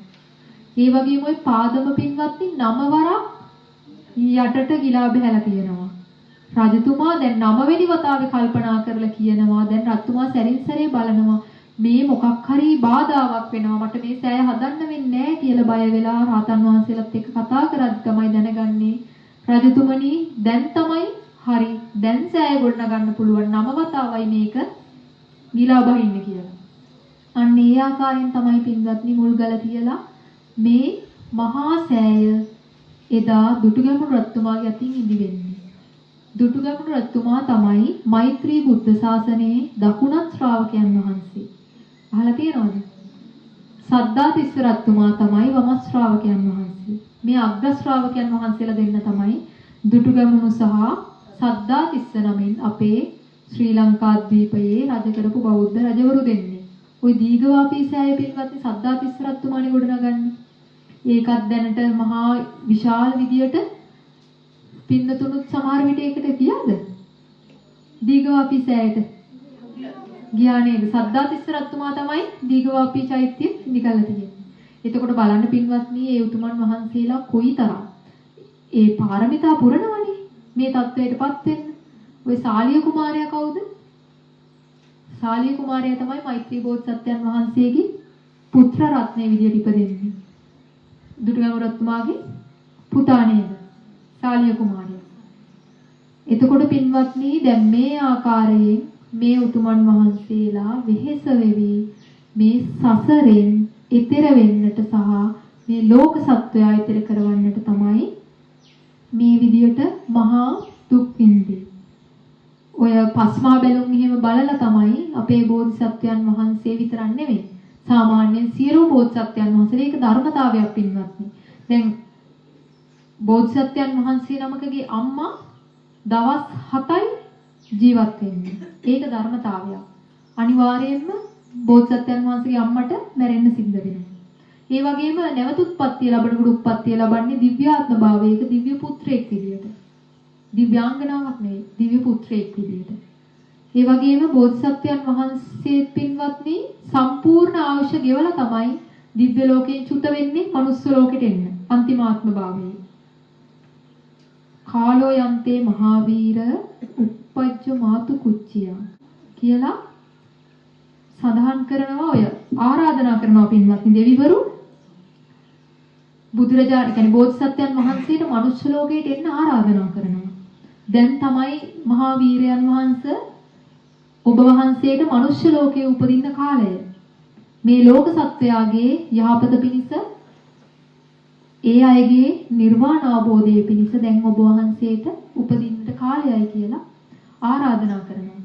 පින්වත්නි සියලුම දෙවිවරු තමන්ගේ දිව්‍ය වස්ත්‍රයම මඩ පාටට හැරෙනකොට මල් මාල පර වෙනකොට තමන්ගේ ශරීරයෙන් දහඩිය දාන්න ගන්නකොට බොහෝ බියටපත් වෙනවා කියලා සඳහන් වෙනවා. මොකද දෙවිවරුන්ට චුත වෙන ලක්ෂණ තමයි ඒ. දිව්‍ය ලෝකෙන් චුත වෙද්දී මල් මාල පර වෙනවා. කවදාවත් දෙවියන්ට දහඩිය දාන්නේ නැහැ. හැබැයි මැරෙන්න ලම් වෙනකොට යාළ චුත වෙන්න ලම් වෙනකොට ශරීරයෙන් දහඩිය දානවා. ඒ වගේ මල් මාල පර වෙනවා. දිව්‍ය වස්ත්‍ර අවපැහැගෙන වෙනවා. මේක දැනගෙන දැන් බෝධිසත්වයන් වහන්සේටත් ඒක වෙනකොට බෝධිසත්වයන් වහන්සේ බය වෙන්නේ නැහැ. දෙවිවරු බය වෙනවා. හැබැයි බෝධිසත්වයන් වහන්සේ බය වෙන්නේ නැති බෝධිසත්වයන් වහන්සේ දන්නවා දැන් මම මේ අන්තිම ආත්ම භාවයේ තමයි උපදින්නේ යන්නේ කියලා.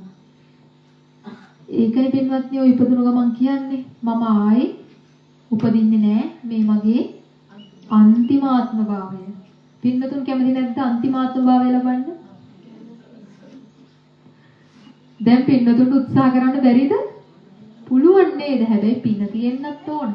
හැබැයි පින නැහැ කියලා අපි උත්සාහ නොකරොත් පින තියනවා නම් මට නිවන් දකින්න ලැබේවා නිවන් දකීවා කියලා රුවන්වැලි සෑයට ගියත් අපිට නිවන් දකින්න පුළුවන්ද? එහෙම බෑ. අපි පින්වත්නි උත්සාහ කරන්න ඕන. අපිට වීරිය වඩන්න ඕන. දැන් සෝන කියලා ඔය රහතන් වහන්සේ නමක් හිටියා නේද? සෝන සිටුවරේ. එයාගේ යටිපතුලේ පවා මවිල්ල වෙලා තිබුණා. ඒ කියන්නේ ඒ තරම් පින්වත්නි බිමටවත් කකුල තියන්න තරම් තවක් කළා නැහැ කියලා සඳහන් කරනවා. ඒ කියන්නේ අතට පයට වැඩකාරයෝ ඔක්කොම මේ වැඩකාරයෝ කතා කරන වෙලාවට එන්න පොඩ්ඩක් හරි පරක් වුණොත් එයාලට දැඩි ඔළුවේ ගැක්කමක් හැදෙනවා කියලා සඳහන් වෙනවා. ඒ කියන්නේ මේ සෝන සිටුවරයා ඒ තරම් පින් කරපු කෙනෙක්. එයාට ඒ අවශ්‍ය වෙලාවට හැමදේම ලැබෙනවා. පොඩ්ඩක් හරි ප්‍රමාදුනොත් අරයාලට එහෙම වෙන්නේ මෙයාගේ පින වැඩි නිසා. හැබැයි පැවිදි වුණාට පස්සේ සෝන දැන් හරිම සියුමැලීනේ. මේ කියන්නේ සිටුවරයෙක් විදිහට හිටියේ. ඒ නිසා පින්වත්නි භාවනා කරනකොට ලේ විලක් වගේ ඒ කියන්නේ ඔය මේ සක්මන් භාවනා එම කරනකොට පොළව ලේ වලින් මේ වෙලා. ඒ කියන්නේ කකුලේ ලේ ඇවිල්ලා හරිම සියුමැලි නිසා. හැබැයි බුදුරජාණන් වහන්සේම කියනවා සෝන පාවහන් පාවිච්චි කරන්න කියලා.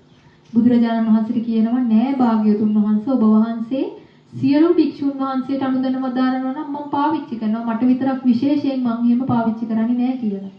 ඊට පස්සේ තමයි බුදුරජාණන් වහන්සේ විනය එක නීතියක් විදිහට පනවන්නේ. ඒ කියන්නේ කැමැති අයට පාවහන් පළ දෙන්නත් පුළුවන් කියලා. ඒ වගේ පින්වත්නි බුදුරජාණන් වහන්සේ දැන් අපි ඉපදීම සමරනවනේ. ඒ වගේම බුද්ධත්වයට පත්වීම සියලුම බුදුරජාණන් වහන්සේලා පින්වත්නි මේ ලෝකේ උප්පත්තිය ලබන්නේ එකම ස්ථානයක. ඒ තමයි ජම්බුද්වීපයේ මධ්‍ය මණ්ඩලේ මධ්‍ය ප්‍රදේශය කියලා සඳහන් කරනවා බුද්ධ ගයාව තියෙන ප්‍රදේශය. දැන් ওই බුද්ධ ගයාව තියෙන තැන පින්වත්නි කාලෙන් කාලයට නම් වෙනස් වෙනවා. එකම තැන හැබැයි නම විතරයි වෙනස් වෙන්නේ.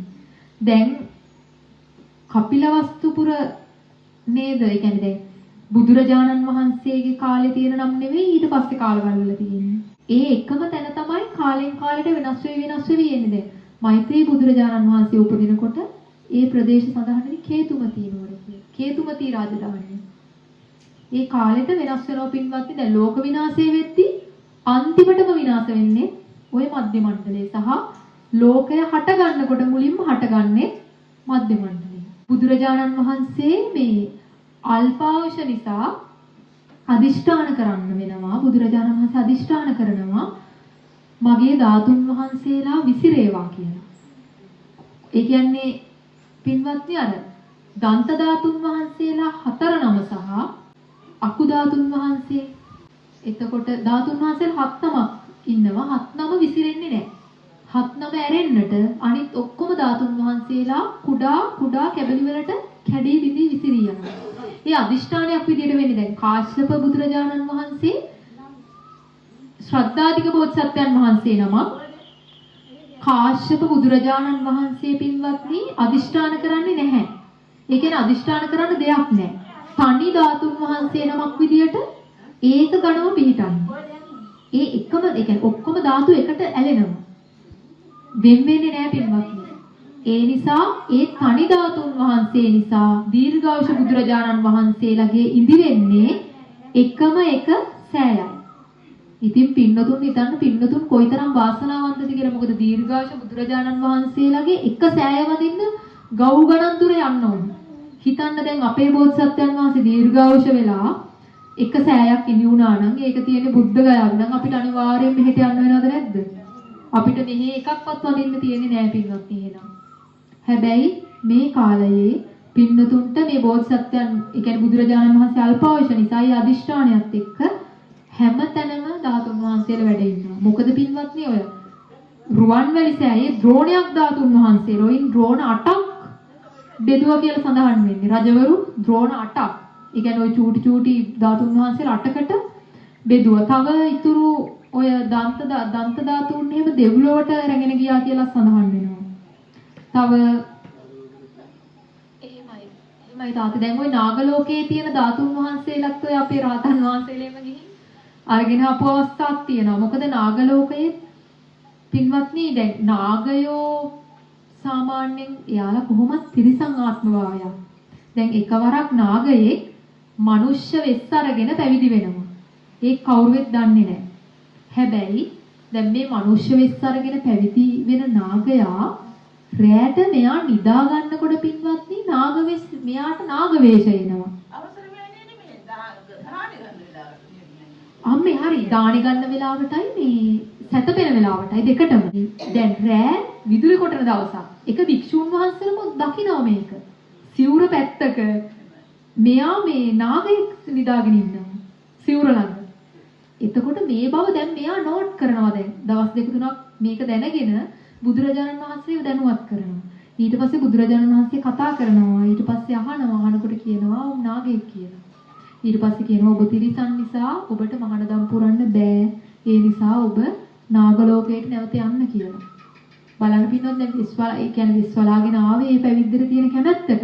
හැබැයි එයා නාගයෙක් නිසා එයාට මහානදම් පුරන්නට බෑ. මොකද තිරිසන් ආත්මභාවවල කාටවත් බෑ. පින්වතුන් අර කිසිම වෙලාවක හිත දූෂණය කරගන්නේ නැතුව පින්කම් කරන්න බලන්න. මොකද පින්වත්නි හිත දූෂණය කරගත්තොත් අර මහන්සි වෙලා පින්වතුන් වියදම් කරලා කාලය යොදවලා සිත පැහැදීමෙන් කරන පින්කමේ ආනිසංස අඩු වුණාම ලැබෙන දේවලුත් සිදුරු සහිතව ලැබෙන්නේ.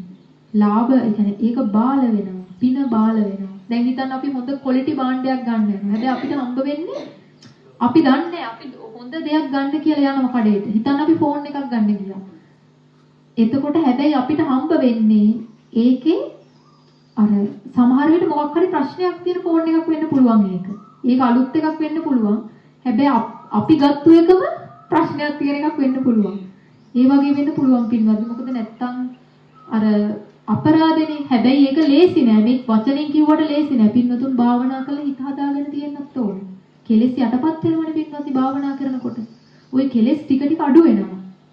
කෙලෙස් අඩු වෙනකොට ඒක අපිට තේරෙනවා. භාවනා කරාම දැන් හිතන්න මෛත්‍රී භාවනාව කරා කියලා. සමහර විට පින්වත්නි බලෙන් තරහ එන්නේ. තමන් තරහ ගන්න බන. සමහරට තමන්ට හිතෙනවා මේ ඇත්තටම මට තරහ යන්නේ නැද්ද කියලා. අනාගාමී වෙන්න ඕන තරහ යන්නේ නැත්තම්. හැබැයි අර හොඳටම යටපත් වෙනවා. ඒ කියන්නේ සමහර කාලයක් යනවා සම්පූර්ණ යටපත් වෙනවා. තමන්ට එන්නෙම නැහැ තරහ.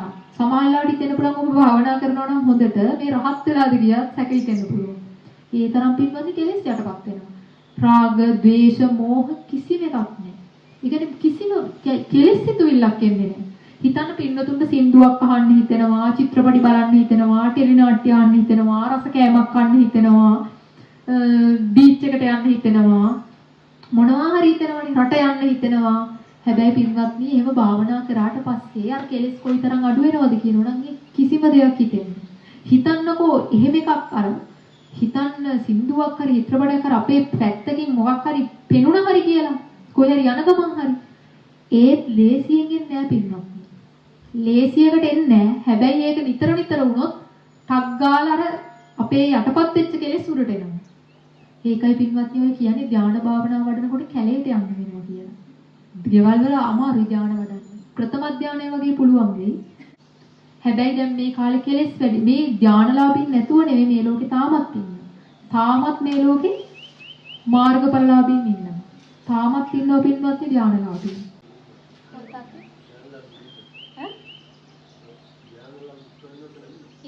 ඉන්නවා. මේ මොකද පින්වත්නි අර ඒ අය කිය යන්නේ නැහැ මම ධාන මම රහත් මම බුදු කියලා ඕන තරම් යනවනේ. එහෙම කියන්නේ නැහැ කවදාවත්. මොකද කවදාවත් පින්වත්නි අර ගුරුවරයාට විතරයි කියන්න පුළුවන් එහෙම. දැන් බුදුරජාණන් වහන්සේ කියන්නේ මේ භික්ෂුව මෙහෙමයි මේ භික්ෂුව රහත් වෙලා මේ භික්ෂුව සෝවාන් වෙලා මේ භික්ෂුව ධාන ලැබලා එහෙම නැහැ. බුදුරජාණන් වහන්සේ පින්වත්නි දැන් බුද්ධත්වයටපත් උනේ ඒ වගේම දැන් බෝධිසත්වයන් වහන්සේ නමක් විදිහට මේ ලෝකේ ඉපදිලා බුද්ධත්වයටපත් වෙලා 45 වසරක් ලෝක සත්‍යය වෙනුවෙන් ධර්මයේ දේශනා කරලා ලෝක සත්‍යයව සසරින් එතර කරවලා සඳහන් වෙනවා සූවිසි අසංඛ්‍ය 9 කෝටි 60 ලක්ෂයක් දෙනා ඒ කියන්නේ මාර්ගඵලයන්ටපත් වුණා කියලා නිර්වාණ අවබෝධය කරා කියලා සඳහන් වෙනවා පින්වත්නි සූවිසි අසංඛ්‍ය 9 කෝටි 60 ලක්ෂයක් බුදුරජාණන් වහන්සේගේ කාලේ. එතකොට පරිනිර්වාණයටපත් වුණාට පස්සෙත් බුදුරජාණන් වහන්සේගේ ධාතුන් වහන්සේලා විසිරලා තියෙනවා පින්වතුන්ට ආමිෂය වශයෙන් ආමිෂවේ පූජා කරන්නට අවස්ථාව තියෙනවා බුදුරජාණන් වහන්සේලාගේ ධාතු විසිරුණු නිසා මම සඳහන් කරේ ඉස්සෙල්ලා කාශ්‍යප බුදුරජාණන් වහන්සේගේ ඔය කොණාගමන බුදුරජාණන් වහන්සේගේ දැන් කාශ්‍යප බුදුරජාණන් වහන්සේගේ සඳහන් වෙනවා කාශ්‍යප බුදුරජාණන් වහන්සේගේ ස්වර්ණ චෛත්‍ය තියෙන තැනට අපේ බුදුරජාණන් වහන්සේ වැඩම කරනවා එක වතාවක්. ඒ චෛත්‍ය තිබුණු තැන දේවාලයක් තියෙනවා. එතන ගහක් ළඟ. බුදුරජාණන් වහන්සේ භික්ෂූන් පිරිසක් එක්ක වැඩම කරනකොට බුදුරජාණන් වහන්සේ අහනවා මේ බමුණෙක් එතන ඉන්න කෙනාගෙන් ඔබ ඇයි මේ වන්දනා කරන්නේ? මේ ඒ බමුණ සඳහන් කරනවා මේක පරම්පරා ගානකින් පැවතෙන තැනක්. පරම්පරා ගානක් තිස්සේ මෙතෙන්ට මිනිස්සු වන්දනා කරනවා. ඊට පස්සේ බුදුරජාණන් වහන්සේ ඔහු අගය කරනවා හරිම අගයි බොහොම හොඳයි එහෙම කරන එක වන්දනා කරන්න කියලා. ඊට පස්සේ භික්ෂුන් වහන්සේලාට දැන් මේක ගැටලුවක්. බුදුරජාණන් වහන්සේගෙන් අහනවා ඇයි බුදුරජාණන් වහන්සේ ඔහු පැසසීමට ලක් කළේ? ඇයි එතන ඒ තරම් වටිනා තැනක් කියලා සඳහන් කරේ? ඊට පස්සේ බුදුරජාණන් වහන්සේ කියනවා මට පෙර සම්මා සම්බුද්ධත්වයට පත් වුණු කාශ්‍යප බුදුරජාණන් වහන්සේගේ ස්වර්ණ චෛත්‍ය වැඩ ඉන්නේ මෙන්න මේ ප්‍රදේශයේ කියලා මෙන්න මේ භූමියේ. ඒ කියන්නේ පින්වත්නි දීර්ඝායුෂ වැඩි නිසා ඒ බුදුරජාණන් වහන්සේලාගේ ධාතුන් වහන්සේලා ඒක ගණව පිළිටනවා. එකට පිළිටන්නේ. තනි ධාතුවක් විදියට ඔක්කොම එකට ඇලෙන්නේ. එතකොට ඒ එක ධාතුව තියලා තමයි සෑයක් ඉඳි වෙන්නේ. එතකොට එකම එක සෑයයි. එතකොට කොයිතරම් දුර ඉඳන් වුණත් අපිට එතෙන්ට යන්න වෙනවා වන්දනා කරන්න සෑය වඳින්න ඕන නම් බලන්න පින්වත්නි හැබැයි අපේ බෝධිසත්වයන් වහන්සේ අල්පායුෂ නිසා අපිට ඕනෑ තරම් වන්දනා කරන්න අවස්ථාව තියෙනවා පුදුමාකාර විදිහට පින් කරන්න අවස්ථාව තියෙනවා අපේ බුදුරජාණන් වහන්සේ පින්වත්නි මේ චෛත්‍ය එතන එරුදි බලයෙන් මවලා පෙන්නනවා ස්වර්ණ චෛත්‍ය ඒක රත්තරන් වලින් හදලා කියලා සඳහන් වෙන්නේ මේ චෛත්‍ය එරුදියෙන් එතනම දවස් 7ක් විතර බුදුරජාණන් වහන්සේ මිනිස්සුන්ට වන්දනා කරන්න ඒ එරුදියෙන් එතන චෛත්‍ය මවලා තියෙනවා. ඊට පස්සේ දැන් මිනිස්සු දිගටම වන්දනා කරලා සාදුකාර දීදී ඊට පස්සේ බුදුරජාණන් වහන්සේ දැන් මෙයාලා වන්දනා කරනවානේ ඒ නිසා ඒ එරුදිය අයින් කරලා ඒක ගඩොල් සෑයක් බවට පත් කරනවා කියලා සඳහන් වෙනවා. එතකොට පින්වත්නි බලන්න දැන් ඒ බුදුරජාණන් වහන්සේගේ තිබුණේ එකම එක චෛත්‍යය ශ්‍රද්ධාධික බුදුරජාණන් වහන්සේ නම කාශ්‍යප බුදුරජාණන් වහන්සේ. හැබැයි අපේ බුදුරජාණන් වහන්සේගේ ධාතුන් වහන්සේලා මේ විහාරස්ථානෙත් පින්නතුන්ට වඳින්න පුළුවන්. අනුරාධපුරයේ පින්නතුන් වැඩ ඉන්නේ වෙනම පිනක් කරලා. එතකොට පින්වත්නි මාසෙකට එක වතාවක් හරි යන්න බලන්න කොහොම හරි වන්දනා කරගන්න. ප්‍රතිපත්ති පූජා කරන්න ඕන තමයි භාවනා කරන්න ඕනේ. ඒ අතරේ පින්නතුන් පින් රැස් කරගන්න. මොකද මේ පාර සෝවාන් වෙන්න බැරි වුණොත් හරි. සෝවාන් වෙන්න ඉතින් බැරිම වෙයි ওই විදියට ගියොත්. ඒ නිසා උත්සාහ කරන්න පින් රැස් කරගෙන ප්‍රාර්ථනා කරලා කොහොම හරි බණ භාවනා කරගෙන සත්පුරුෂ ආශ්‍රයත් ලැබිලා සියලු සම්‍යක් ප්‍රාර්ථනාත් ඉෂ්ට කරගෙන පින්නතුන් සියලුම දෙනා පැතුවා වූ උතුම් බෝධියක් වෙත්නම් මේ පැතූ බෝධි වලින් උතුම් වූ අමා මහ නිවනින් නිවී සැනසෙන්නට මේ කුසල් හේතු වාසනා වේවා කියලා ප්‍රාර්ථනා කරනවා. ඒ වගේම මෙත්බෝසත් දිව්‍ය රාජානන් වහන්සේ ඇතුළු සියලු බෝධිසත්වයන් වහන්සේලාටත් මේ පින්බිමේ වැඩ වාසය කරන සියලු දෙවි දේවතාවුන් වහන්සේලාටත් බ්‍රහ්ම රාජවරුන්ටත් නාග රාජවරුන්ටත් සක්දෙවිදු සතරවරන් දෙවිවරු ප්‍රදාන සියලුම සම්‍යක් දෘෂ්ටික දෙවි දේවතාවුන් වහන්සේලාටත් බ්‍රහ්ම රාජවරුන්ටත් මේ සියලුම කුසල අනුමෝදන් කරමු අනුමෝදන් වෙත්වා. ඒ වගේම අපගේ ඉෂ්ඨකාමී හිතකාමී සියලුම දෙවි දේවතාවුන් වහන්සේලාටත් මේ කුසල අනුමෝදන් කරමු අනුමෝදන් වෙත්වා. උන්වහන්සේලාගේ සියලු යසිසුරු වර්ධනය වී ආයු වර්ණ සැප බල ප්‍රඥා වැඩි පැතූ උතුම් බෝධි වලින් සුවසේම නිවෙන්නට මේ කුසල්ද හේතු වාසනා වේවා කියලා ප්‍රාර්ථනා කරමු. ඒ වගේම අනන්ත සසර පටන් මේ මොහොත දක්වා අප නමින් මියගිය සියලුම ඥාතීන්ටත් මේ කුසල අනුමෝදන් කරමු අනුමෝදන් වෙත්වා. ඕන් දුක්ඛටි තැන්වල වෙසෙත්නම් දුගතියෙන් අත මිදේවා සැප ඇති තැන්වල වෙසෙත්නම් ඒ සැප වඩා වර්ධනය කරගනිත්වා. ඉක්මන් භවයකදී උතුම් නිවනින් නිවී සැනසෙන්නට ඔවුන්ටත් මේ කුසල් හේතු වාසනා වේවා කියලා ප්‍රාර්ථනා කරමු. හොඳයි පින්වත්නි වන්දනා කරගන්න ආශිර්වාද කරන්න.